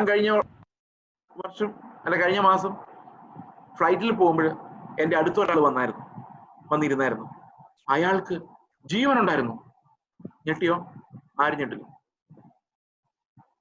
അയാൾക്ക് ജീവൻ ഇല്ലായിരുന്നു, അപ്പം ഞെട്ടും. പക്ഷെ യോഹന്നാൻ ശിഷ്യന്മാരെ എങ്ങനെ ഞെട്ടിക്കുന്നറിയോ? ഞങ്ങളുടെ കൂടെ ഒരാളുണ്ടായിരുന്നു, അയാൾക്ക് ജീവൻ ഉണ്ടായിരുന്നു. ഉടനെ ശിഷ്യന്മാർ ചോദിച്ചു കാണുമായിരിക്കും വായിച്ചിട്ട്, എന്താ യോഹന്നാൻ അങ്ങനെ പറഞ്ഞു? നമുക്ക് അപ്പൊ കർത്താവ് പറയാ, ജീവൻ മനുഷ്യരുടെ വെളിച്ചമാണ്.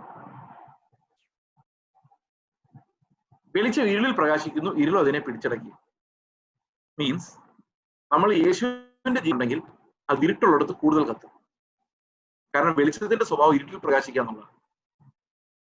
എതിർപ്പുകൾ വർദ്ധിക്കുമ്പോൾ, ഒരാൾ നമ്മളെ കൂടുതൽ വെറുക്കുമ്പോൾ അവിടെ ഇത് കൂടുതൽ ജ്വലിക്കും. യേശുവിന്റെ സ്നേഹമാണെങ്കിൽ. കാരണം ഇരുട്ട് വർദ്ധിക്കും തോറും പ്രകാശത്തിന്റെ ഇമ്പാക്ട് കൂടുതലായി. അതാണ് യഥാർത്ഥ ജീവന്റെ ലക്ഷണം.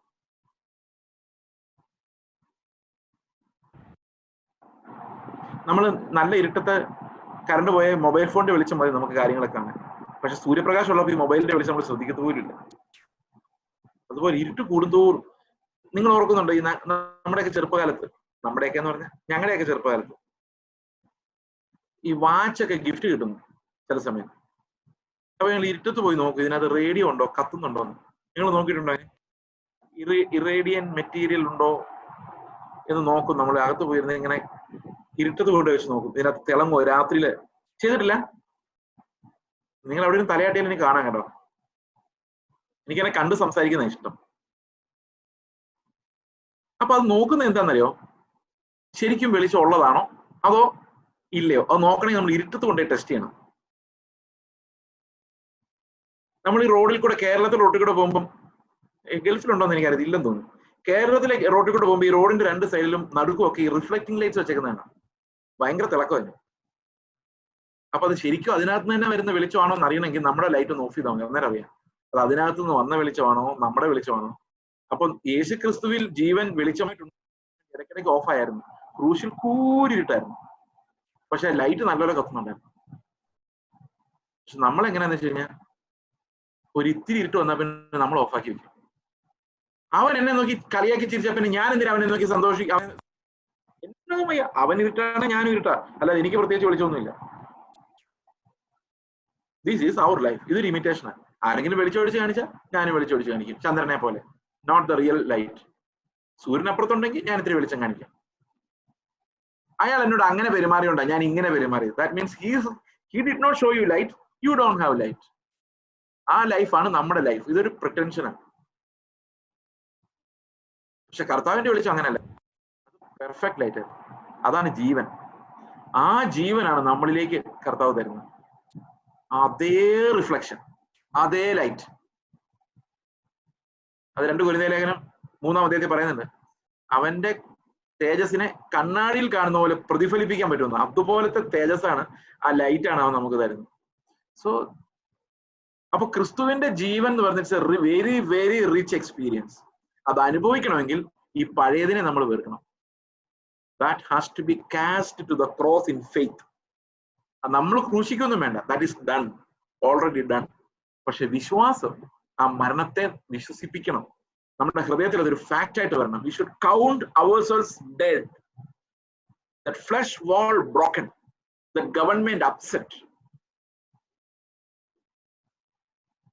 അതാണ് നമ്മൾ ആ ഒരു ഗവൺമെന്റ് തകരുന്ന ആ ഒരു സിറ്റുവേഷൻ ആണ് നമ്മൾ ഇതിനു മുമ്പ് ആ പിക്ചറിലൂടെ കണ്ടത്. ഈ ഗവൺമെന്റ് തകർന്നു കഴിഞ്ഞാൽ this sin cannot rule over us. നമ്മുടെ മേൽ പാപത്തിന് ഭരിക്കാൻ കഴിയുകയില്ല. ആ ഒരു അവസ്ഥയാണ് കൃപ വാഴുന്ന അവസ്ഥ. അവന്റെ ലൈഫിന്റെ കൃപ.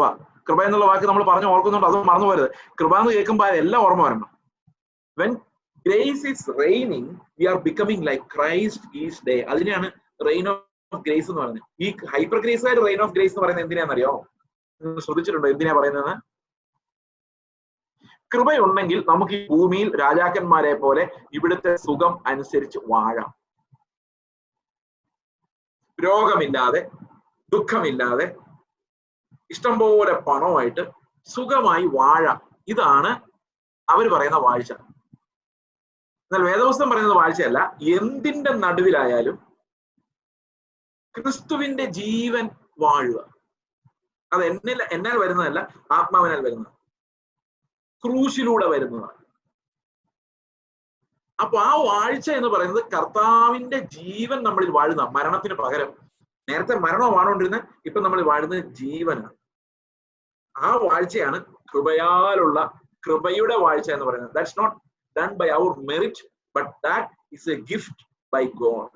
ക്രിസ്തുവിന്റെ ജീവൻ നമുക്കൊരു ദൈവിക ദാനമാണ്. അതുകൊണ്ടാണ് രക്ഷ ദൈവത്തിന്റെ ദാനമാണെന്ന് പറയുന്നത്.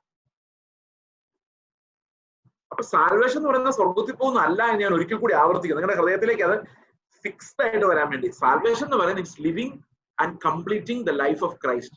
നമ്മൾ എപ്പോഴും ഇംപെർഫെക്റ്റ് ആയിരിക്കും, മരിക്കുന്ന ലാസ്റ്റ് മൊമെന്റ് വരെ ഇംപെർഫെക്റ്റ് ആയിരിക്കുള്ളൂ. പക്ഷെ in faith we become complete. എന്റെ ഞരക്കത്തിലൂടെ എന്റെ ആ വിശ്വാസം എന്നെ തികവിലേക്ക് ഓടിച്ചുകൊണ്ടേയിരിക്കും. വി വിൽ സ്റ്റംബിൾ, പക്ഷെ കർത്താവിന്റെ കൃപ നമ്മളെ താങ്ങിക്കൊള്ളും. അത് എവിടെ താങ്ങുന്നറിയോ? ക്രിസ്തുവിനെ പോലുള്ള നടപ്പിലാ താങ്ങുന്നത്. When that sin is no more having dominion. Sin പുതിയ മനുഷ്യൻ ക്രിസ്തുവിനെ പോലെ ആകാനുള്ള സ്ട്രഗിളിൽ സ്റ്റംബിൾ ചെയ്യുമ്പോഴാണ് കൃപ നമ്മളെ താങ്ങുന്നത്. ആ കഷ്ടതയിലാണ് കൃപ നമുക്ക് ഒരു അംബ്രലയായിട്ട് വർക്ക് ചെയ്യുന്നത്. മോനെ വിഷമിക്കണ്ട, ഞാൻ കൈ പിടിച്ചിട്ടുണ്ട് എന്ന് കേൾക്കുന്ന ശബ്ദമാണ് കൃപയുടെ ശബ്ദം. Don't be disappointed. Don't stop running. I have held your hand. ഇതാണ് കൃപ നമ്മളോട് സംസാരിക്കുന്നത്. 14 വാക്യം അതാ പറയുന്നത്. 12, 13 വാക്യങ്ങളിലേക്ക് നമ്മൾ മടങ്ങി വരാം. കാരണം അത് തന്നെ നമ്മൾ മുമ്പോട്ട് പോകുമ്പോൾ കൂടുതൽ എക്സ്പ്ലെയിൻ ചെയ്യുന്നുണ്ട്. 14 വാക്യം അല്ല 12, 13 വായിച്ചേക്കാം. ആകയാൽ പാപം നിങ്ങളുടെ മർത്യ ശരീരത്തിൽ അതിന്റെ മോഹങ്ങളെ അനുസരിക്കുമാറ് നീ വാഴരുത്. നിങ്ങൾ കാഴ്ചയിൽ ജീവിക്കുമ്പോൾ നമുക്ക് ഈ ഫ്ലഷിനെ പ്രസാദിപ്പിക്കാൻ തോന്നും. അത് വാഴരുത്. should not have dominion over you. നിങ്ങളുടെ അവയവങ്ങളെ അനീതിയുടെ ആയുധങ്ങളായി പാപത്തിന് സമർപ്പിക്കും. ഈ ശരീരത്തിന് ഒരു അവയവങ്ങൾക്ക് ഒരു തത്വമുണ്ട്, അവയവങ്ങളിൽ വരുന്ന ഒരു തത്വമുണ്ട്. അത് നമ്മളെ അടിമയാക്കാൻ ശക്തിയുള്ള തത്വമാണ്. അതുകൊണ്ട് എന്ത് ചെയ്യരുത്? ഈ അവയവങ്ങളെ പിന്നെ ഈ അനീതിക്ക് കൊടുക്കരുത്. ഓക്കെ, ഇതൊക്കെ നമ്മൾ കൊടുക്കരുത് എന്ന് പറഞ്ഞാൽ നടക്കുമെന്ന് ചോദിക്കും. നടക്കും. എങ്ങനെ നടക്കും? In faith. It's possible by faith. We never become perfect. പക്ഷെ വിശ്വാസം നമ്മളെ ക്രിസ്തുവിന്റെ പങ്കാളികളാക്കി മാറ്റും. വിശ്വാസം ഉണ്ടോ? അങ്ങനെ ആക്കുമെന്ന് ദൈവത്തിന് അങ്ങനെ ആക്കാൻ പറ്റും.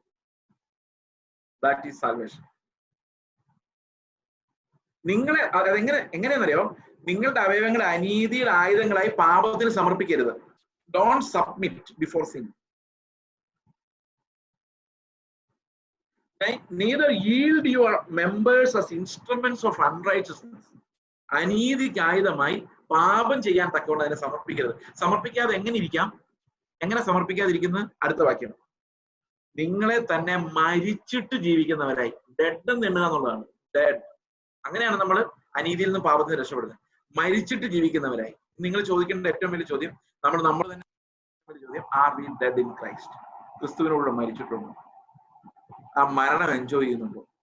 ഉറപ്പാണ് നിങ്ങൾ പുനരുത്ഥാനത്തിലേക്ക് നടന്നിരിക്കും. If you believe you died with Christ, you will also live in His glory. നിങ്ങൾ ന്യായപ്രമാണത്തിനല്ല കൃപയ്ക്ക് അത്ര അധീനരാകയാൽ. അപ്പൊ നമ്മളെ പിക്ചറിലോട്ട് ഒന്നുകൂടെ നോക്കാം.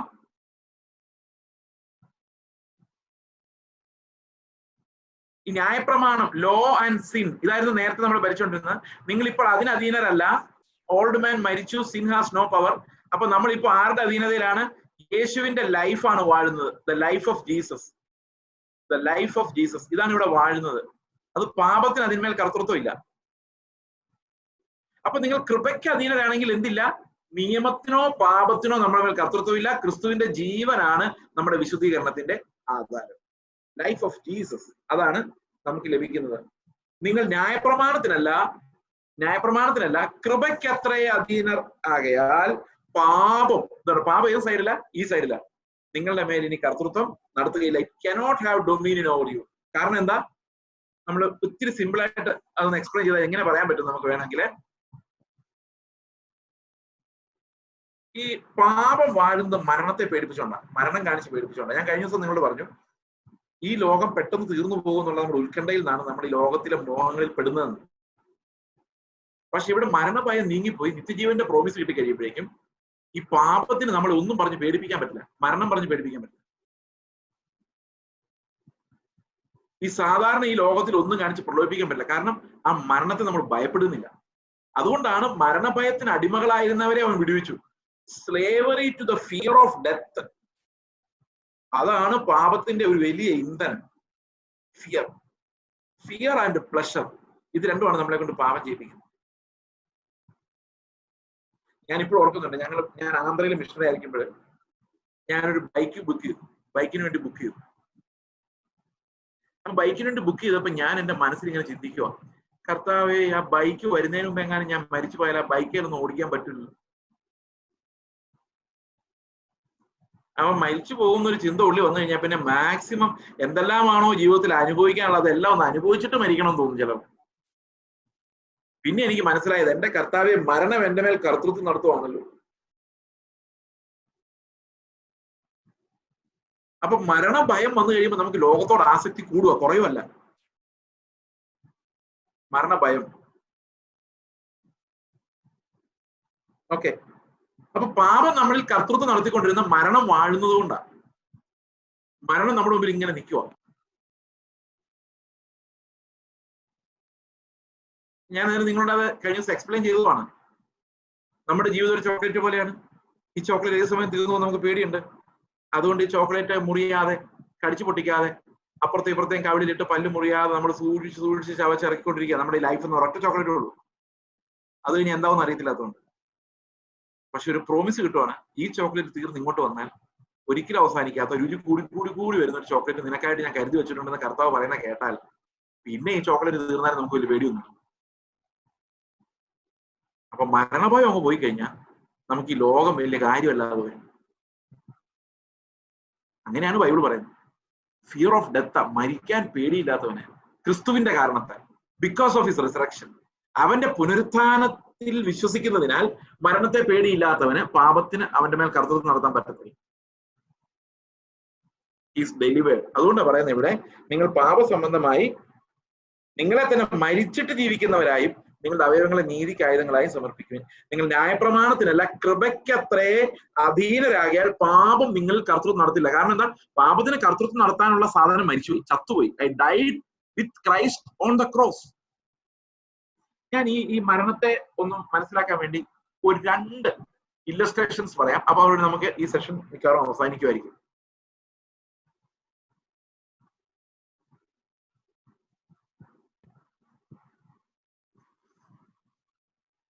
ഞങ്ങളുടെ കൂട്ടായ്മയിൽ ഒരു ഡോക്ടർ, എക്സാമ്പിൾ നമ്പർ 1 കേട്ടോ. അപ്പൊ ഈ ഡോക്ടർ എന്നോട് ഒരു ദിവസം പറഞ്ഞു, ചേച്ചേ, എനിക്കൊരു വലിയ കഷ്ടമുണ്ട്, സങ്കടമുണ്ട്. ഞാൻ എന്താണ്? അപ്പൊ പുള്ളിക്കാരി പറഞ്ഞു, ഞാൻ ഹോസ്പിറ്റലിൽ പോകുമ്പോൾ എപ്പോഴും ഒരു അറ്റൻഡറുമായിട്ടൊരു പ്രശ്നമുണ്ട്. എപ്പോഴല്ല, ഒരു പ്രശ്നം ഉണ്ടായി. അതായത് അറ്റൻഡർ ഒരു ദിവസം ഡോക്ടറെ അടുത്ത് പൈസ ചോദിച്ചു, എനിക്ക് എന്തെങ്കിലും പൈസ തരാമോ ഡോക്ടർ? എന്റെ കയ്യിൽ കാശൊന്നുമില്ല. അപ്പൊ ഡോക്ടർ പേഴ്സ് തുറന്നു നോക്കിയപ്പോ, ബാഗ് തുറന്നപ്പോ അതിനകത്ത് 2500 രൂപ ഉണ്ട്. എടുത്തു കൊടുത്തു. കൊണ്ടുപോകാൻ പറഞ്ഞു. തിരിച്ചൊന്നും ചോദിച്ചൊന്നുമില്ല, ജസ്റ്റ് എടുത്തോളാം. പിറ്റേ ദിവസം പുള്ളി ഹോസ്പിറ്റലിൽ വന്നപ്പോൾ ഭയങ്കര തിരക്കോ, ഹോസ്പിറ്റൽ ഭയങ്കര തിരക്ക്. അപ്പൊ ഈ ഡോക്ടർ അറ്റൻഡറെ വിളിച്ചിട്ട് പറഞ്ഞു, എനിക്ക് ഒരു സഹായം ചെയ്തു തരാമോ? ആ ഫാർമസിയിൽ പോയി 2 ടാബ്ലറ്റ്സ് ഒന്ന് എടുത്തോണ്ട് വരാം. ഇവർക്ക് അറിയത്തില്ല, ഇവർക്കൊന്ന് പറഞ്ഞു കൊടുക്കാൻ വേണ്ടിയാണ്. ഒന്ന് കൊണ്ടുതരാമോ എന്ന് ചോദിച്ചു. ഈ അറ്റൻഡർ പറഞ്ഞു, എനിക്ക് സൗകര്യമില്ല നിങ്ങൾ പറയുന്നത്. ഇന്നലെ പൈസ മേടിച്ചിട്ട് പോയത് ഇന്നലെ. നല്ല സ്നേഹമായിരുന്നു നേരം. എനിക്ക് ഒന്നാമത് ഒരു ഇത്തരം പണിയായിട്ടിരിക്കുമ്പോൾ നിങ്ങൾ എന്നോടാണ് ഇത് പറയുന്നത്. ഉപകാരം ചെയ്തത്. പേര് ഭയങ്കര സങ്കടം. 2-3 പ്രാവശ്യം പ്ലീഡ് ചെയ്തു. വളരെ ദേഷ്യപ്പെടുത്തൊന്നുമില്ല. പ്ലീസ് എന്ന് പറഞ്ഞു വിളിച്ചു. നോ വേ, പുള്ളി സമ്മതിക്കാം. അപ്പൊ 2 ആഴ്ച കഴിഞ്ഞാണ് ഇവർ എന്നോട് പറയുന്നത്, ഇങ്ങനൊരു പ്രശ്നമുണ്ട്. ഞാൻ പറഞ്ഞു, ചേച്ചി ഒരു കാര്യം ചെയ്യും, ഞാൻ അങ്ങനെ വിളിക്കുന്നേ, നാളെ ഹോസ്പിറ്റലിൽ പോകുമ്പം ആ ആള് വരുമ്പം അയാളെ നോക്കി ചിരിക്കരുത്. പുള്ളിക്കാരി പറഞ്ഞ, ഞാൻ എല്ലാവരോടും രാവിലെ വിഷ് ചെയ്യും, ഗുഡ് മോർണിംഗ് പറഞ്ഞു പോകും. ആയാലും ആറമ്മോ ആയാലും എല്ലാവരോടും ഒരുപോലെ വിഷ് ചെയ്തിട്ട് പോകും. പക്ഷെ ഇയാളെ കാണുമ്പോൾ മാത്രം ഞാൻ മുഖത്ത് നോക്കാതെ അങ്ങ് പോകുള്ളൂ. എനിക്ക് പറ്റുന്നില്ല അയാളെ സ്നേഹത്തോടെ നോക്കാൻ. ഞാൻ ഇന്ന് നന്നാവും. ഇതാണ് പുള്ളിക്കാരുടെ പ്രശ്നം. ഞാൻ പ്രശ്നം പറയാൻ മറന്നുപോയി. അപ്പൊ ഞാൻ പുള്ളിക്കാരോട് പറഞ്ഞു, ചേച്ചി നാളെ ഹോസ്പിറ്റലിൽ പോകുമ്പോൾ ഒരു കാരണവശാലും ആ അറ്റൻഡറെ നോക്കി ചിരിക്കരുത്. പുള്ളിക്കാരി എന്താ പറഞ്ഞത്? ചിരിക്കരുത് എന്നാണ് പറഞ്ഞത്. അതെ, ചിരിക്കരുത്. എന്താ ചിരിച്ചാൽ എന്താ കുഴപ്പമെന്നറിയോ? ആ ചിരി അത്ര അങ്ങ് ഭംഗിയാവില്ല. കാരണം എന്താ, ഈ പുള്ളിക്കാരുടെ 2500 രൂപ മേടിച്ച് ഇവരെ ചീത്തയും പറഞ്ഞു പോയ ഒരാളെ നോക്കി ഈ സഹോദരി ചിരിച്ചാൽ ആ ചിരി ശരിയാവോ? ശരിയാവില്ല. കാരണം ചിരി ഒരു സൗജന്യമായിരിക്കും. അതായത്, നീ എന്നോട് ഇത്രയും ചെയ്തിട്ടും ഞാൻ ചിരിച്ചു എന്നൊരു ഗമയം വരും. മാനസാന്തരം കൂടെ പോകും. ഇത്തിരി മാനസാന്തരം ഉണ്ട്, ഞാൻ ശരിയല്ല. പക്ഷെ ചിരിയും കൂടെ കഴിഞ്ഞ് ഉള്ള മാനസാന്തരം പോകുന്നു മാത്രമല്ല, ആ ചിരി ഒരു ഭംഗിയാവത്തില്ല. ശരിയാണോ ഞാൻ പറഞ്ഞത്? അപ്പൊ പുള്ളിക്കാരി പിന്നെ എന്ത് ചെയ്യണം? ഞാൻ പറഞ്ഞു, നാളെ നിങ്ങൾ ഹോസ്പിറ്റലിലേക്ക് ചെല്ലുമ്പോൾ അയാളെ കാണുമ്പോൾ ദൂരേന്ന് കാണുമ്പോൾ ഇത്രയും വിശ്വസിച്ചാൽ മതി, ഞാൻ മരിച്ചു, ഇനി ജീവിക്കുന്ന ഞാനല്ല ക്രിസ്തു. Believe it. ഞാനില്ല. അപ്പൊ പിന്നെ ഈ പറഞ്ഞ ചീത്ത കേൾക്കുമ്പോ ടെൻഷൻ തോന്നേണ്ട ആൾ എന്ത് ചെയ്യും? ചത്തുപോയി. പുള്ളിക്കാരി നേരെ മുമ്പോട്ട് ചെന്നു, അടുത്ത് ചെന്നു, വിശ്വസിച്ചു, കർത്താവ് ഞാനല്ല ക്രിസ്തു അത്ര. നേരെ നോക്കിയത് പുള്ളിയുടെ മുഖത്തേക്ക്, ചിരിച്ചു, വർത്താനം പറഞ്ഞു, പുള്ളി സോറി പറഞ്ഞു, ഒരു സുവിശേഷം പറഞ്ഞു, അരമണിക്കൂറോളം സംസാരിച്ചിട്ട് വന്നു. എന്നോട് പറഞ്ഞു ഭയങ്കര സന്തോഷമായിട്ട്. ആരാ ചെയ്തത്? ഉള്ളിൽ വസിക്കുന്ന ക്രിസ്തു, ക്രൈസ്റ്റ്. This is possible. ഞാനല്ല, അവൻ ജീവിക്കുമ്പോ we are always victorious because we died in him. അപ്പൊ പാപം നമ്മുടെ മേൽ കർത്തൃത്വം ചെയ്യില്ല. When we are believing in that death and resurrection, sin cannot rule over us, reign over us. അവിടെ ദൈവത്തിന്റെ കൃപയാ. ആ സിസ്റ്ററുടെ മെറിറ്റ് അല്ല അത്. അത് ക്രിസ്തുവാ. അത് കൃപയാണ്. ആ കൃപയാണ് അവിടെ വാഴുന്നത്. ഒരു എക്സാമ്പിൾ പറയാം. പണ്ഡിറ്റ് വേദപ്രകാശ് എന്ന് പറഞ്ഞൊരു പ്രസംഗമുണ്ട് നോർത്ത് ഇന്ത്യ. നിങ്ങൾക്ക് ഒരുപക്ഷെ അറിയാമായിരുന്നിരിക്കും. അവിടെ മരിച്ചുപോയെന്ന് എനിക്ക് അറിയത്തില്ല. 90 വയസ്സിന് മേളിലുള്ളപ്പോൾ ഞാൻ അദ്ദേഹത്തെ കണ്ടിട്ടുണ്ട്. അത് ഇന്ദിരാഗാന്ധിയുടെ ക്യാബിനറ്റ് ഒരു സെക്രട്ടറി ആയിരുന്നു. പുള്ളി ബ്രാഹ്മണനായിരുന്നു. പുള്ളിയുടെ ഭാര്യ ഒരു വിശ്വാസിയായി, ക്രിസ്ത്യനായിരുന്നു. പുള്ളിക്കാരന്റെ സ്വഭാവം ഉണ്ടായിരുന്നു, എല്ലാ ദിവസവും വീട്ടിൽ വന്ന ഭാര്യയ്ക്ക് നല്ല ഇടി കൊടുക്കും. അത് ക്രിസ്ത്യാനി ആയതോന്നല്ല, അങ്ങനെ സ്വഭാവം. ഓഫീസിലുള്ള പ്രഷർ എല്ലാം കൂടെ തിരിച്ചടിക്കാത്ത ഒരാളുടെ മേളിൽ തീർക്കാൻ വേണ്ടി ഈ ഭാര്യയെ തല്ലുമ്പം അതിനർത്ഥം എന്ന് വെച്ച് കഴിഞ്ഞാൽ തിരിച്ചല്ലെന്ന് ഉറപ്പുള്ളതുകൊണ്ടാണ്. തിരിച്ചല്ലെന്ന് അറിയാൻ പറ്റില്ല കേട്ടോ ഇന്നത്തെ കാലത്ത്. പക്ഷെ ഭർത്താക്കന്മാരുടെ ഒരു കോൺഫിഡൻസ് ഉള്ള ദേഷ്യം എല്ലാം ഭാര്യയുടെ തല്ലോട്ട് വെച്ച് കഴിഞ്ഞാൽ അറ്റ്ലീസ്റ്റ് തിരിച്ചടിയെങ്കിലും ഇല്ലാതെ, തിരിച്ചടിക്കാൻ പറ്റാത്തവരെ തല്ലുന്ന പോലെ വൃത്തിയായിട്ടൊരു പരിപാടി ലോകത്തിൽ എന്തെങ്കിലും ആട്ടെ. ഈ പുള്ളി ഇങ്ങനെ എപ്പോഴും ഭാര്യയെ മർദ്ദിക്കുവായിരുന്നു. ഒരു ദിവസം വൈകിട്ട് പുള്ളി ഓഫീസിൽ നിന്ന് വന്നിങ്ങനെ സോഫയിൽ ഇരിക്കുമ്പോൾ ഈ സഹോദരി പോയി അടുത്ത് മുട്ടുകുത്തി നിന്നിട്ട് പുള്ളിയുടെ ചെരുപ്പ് ഊരുവാ, ഷൂസ് ഊരും. അങ്ങനെയൊക്കെയാണ് നോർത്ത് ഇന്ത്യയിൽ ഭയങ്കര പതിഭക്തിയാണ്, ഭർത്തൃഭക്തി. ഇയാൾ ആ ഷൂസ് ഇട്ട കാലോട് ഒറ്റ ചവിട്ട് വെച്ച് കൊടുത്തു. ഇവർ തെറിച്ചു പോയി ഭിത്തിയെ തലയടിച്ച് വീണ് തല പൊട്ടി ബ്ലഡ് ഒഴുകാൻ തുടങ്ങി. ഇത് റിയൽ സംഭവം. ഇവരവിടെ കിടന്നൊരു ടവൽ എടുത്തിട്ട് ആ മുറുക്കി അങ്ങ് ഒരക്ഷരം പോലും വേണ്ടിയില്ല. പിന്നെയും പോയി അയാളുടെ അടുത്ത് പോയി മുട്ടുകുത്തി നിന്നിട്ട് ആ ചെരുപ്പ് ബാക്കി അഴിക്കാൻ തുടങ്ങി. ഇയാള് നിലത്തോട്ടങ്ങ് ഇരുന്നിട്ട് ഭാര്യയോട് ചോദിച്ചു, എന്നെ പോലൊരു മൃഗത്തെ സ്നേഹിക്കാൻ നിനക്ക് എങ്ങനെയാ പറ്റുന്നത്? അപ്പൊ സഹോദരി പറഞ്ഞു, ഞാനല്ല, ക്രിസ്തുവാണ് നിങ്ങളെ സ്നേഹിക്കുന്നത്. I die. ആ പുള്ളി അന്ന് വിശ്വാസിയായത്. He became a convention preacher. ലോകം മുഴുവൻ യേശു ക്രിസ്തുവിന്റെ മരണത്തോട് താതാത്മ്യപ്പെടുന്ന ഒരൊറ്റയാള്. No sin can defeat him. ഒരു പാപത്തിനും അവരുടെ മേൽ കർത്തൃത്വം നടത്താൻ പറ്റത്തില്ല. If you identify death. ഇതിനെയാണ് നമ്മൾ അപ്പോസ്റ്റലിക് ഡോക്ട്രിൻ എന്ന് പറയുന്നത്. പാപത്തെ തോൽപ്പിക്കുന്ന അപ്പോസ്റ്റലിക് ഡോക്ട്രിൻ. ലോകത്ത് എവിടെയെങ്കിലും കിട്ടുമോ ഇങ്ങനൊരു ഉപദേശം, ഇങ്ങനൊരു പ്രോമിസ്, ഇങ്ങനൊരു അവകാശം, ഇങ്ങനൊരു വിശുദ്ധീകരണം? That's possible only by believing it. അതുകൊണ്ട് പറഞ്ഞ പാപത്തിന്റെ ദാസന്മാരായിരുന്ന നിങ്ങൾ ഈ ഉപദേശ രൂപത്തെ ഹൃദയപൂർവ്വം അനുസരിച്ച്, നിങ്ങൾക്ക് ലഭിച്ച ഉപദേശ രൂപത്തെ ഹൃദയപൂർവ്വം അനുസരിച്ച് നീതിക്ക് ദാസന്മാരായി തീർന്നതിനാൽ, നിങ്ങളുടെ അവയവങ്ങളെ നീതിക്ക് ദാസന്മാരായി സമർപ്പിക്കാവുന്ന രീതിയിൽ നിങ്ങളായതിനാൽ ഞാൻ ദൈവത്തെ വാഴ്ത്തും. And that was made possible by a form of doctrine. ഉപദേശ രൂപം, അപ്പോസ്റ്റലിക് ഡോക്ട്രിൻ. അതില്ലാതെ ആർക്കും നന്നാവാൻ പറ്റില്ല. നമ്മൾ പലപ്പോഴും കേട്ടിട്ടില്ലേ, ഉപദേശമല്ല ബ്രദറെ, ജീവിതമാണ് പ്രധാനം. No no no. ഉപദേശം ശരിയല്ലെങ്കിൽ ജീവിതം ശരിയാവില്ല. If ഉപദേശം is wrong, if ഉപദേശം is not taking you to Christ, if ഉപദേശം is not taking you to the apostolic doctrine, the core of the apostolic doctrine, apostolic ഉപദേശത്തിന്റെ സെൻട്രലിലേക്ക് ഇത് നിങ്ങളെ നയിക്കുന്നില്ല എങ്കിൽ നിങ്ങൾക്ക് ഒരു വിക്ടറിയും അതിനകത്ത് ഉണ്ടാകത്തില്ല. We can overcome sin only by obeying the apostolic doctrine. ആ ഉപദേശ രൂപം, ആ ഫോം ഓഫ് ഡോക്ട്രിൻ, അത് അങ്ങനെ തന്നെ നമുക്ക് കിട്ടുന്നത്. അതാണ് ഈ റോമലേഖനത്തിലൊക്കെ പറയുന്നത്. ആ ഉപദേശമാണ്. എങ്ങനെയാണ് നമ്മൾ പാപസംബന്ധമായി മരിക്കുന്നത്? കർത്താവ് നമുക്ക് വേണ്ടി എന്താ ചെയ്തത്? അവൻ വേദന അനുഭവിച്ച് കാൽവരി ക്രൂശിൽ മരിക്കുമ്പോൾ എനിക്ക് വേണ്ടി അവൻ എന്താണ് സമ്പാദിച്ചത്? എന്റെ പാപജടത്തിന്റെ മരണം, എന്റെ മരണം എന്നേക്കുമായിട്ട് നീങ്ങിപ്പോയി. സ്വർഗത്തിൽ എനിക്ക് എന്നേക്കുമായ ഒരു അവകാശത്തെ അവൻ ഉറപ്പിച്ചു തന്നു. അതുകൊണ്ട് ഇനി പാപത്തിനോ മരണത്തിനോ എന്റെ മേൽ ഡൊമീനിയൻ ഇല്ല. It's no longer I but Christ lives in me. അതുകൊണ്ട് ഞാൻ ന്യായപ്രമാണത്തിനും പാപത്തിനുമല്ല അധീനനായിരിക്കുന്നത്, നീതിക്കും കൃപയ്ക്കും ക്രിസ്തുവിന്റെ ജീവനുമാണ് ഞാൻ അധീനനായിരിക്കുന്നത്. ഇത് വിശ്വാസത്താൽ സംഭവിക്കുന്ന രക്ഷയുടെ എക്സ്പ്ലനേഷൻ ആണ്. നിങ്ങൾ ശ്രദ്ധിച്ചിട്ടുള്ള ഒരു കാര്യം മനസ്സിലാവും. ഈ റോമാലേഖനം 6-ാം അധ്യായം നിങ്ങൾ ഇന്ന് വീട്ടിൽ പോയി മുഴുവനായിട്ടില്ല. പക്ഷെ ഒരു മേജർ കണ്ടന്റ് 6-ാം അധ്യായത്തിന്റെ പ്രധാന പ്രതിപാദ്യ വിഷയം നമ്മൾ പറഞ്ഞ് അവസാനിപ്പിച്ചിട്ടുണ്ട്. അത് ജസ്റ്റ് 17-18 വാക്യം കൊണ്ട് നമുക്ക് വായിക്കാം. 16-ാം വാക്യം തൊട്ട് വായിക്കാം. 15 നമ്മൾ വായിച്ചു. എന്നാൽ എന്ത്? ന്യായപ്രമാണത്തിനല്ല കൃപയ്ക്ക് അത്ര അധീനരാകിയാൽ നാം പാപം ചെയ്യുക എന്നോ ഒരു നാളും അരുത്. നിങ്ങൾ ദാസന്മാരായി അനുസരിപ്പാൻ നിങ്ങളെ തന്നെ സമർപ്പിക്കുകയും നിങ്ങൾ അനുസരിച്ച് പോരുകയും ചെയ്യുന്നവരെ ദാസന്മാരാകുമെന്ന് നിങ്ങൾ അറിയുന്നില്ലയോ? അതായത് നിങ്ങൾ ആരെയാണോ ഭയപ്പെടുന്നത്, ആരെയാണോ അനുസരിക്കുന്നത്, അവർക്ക് ദാസന്മാരാണ്. ഒന്നുകിൽ മരണത്തിനായി പാപത്തിന്റെ ദാസന്മാർ, അല്ലെങ്കിൽ നീതിക്കായി അനുസരണത്തിന്റെ ദാസന്മാർ തന്നെ.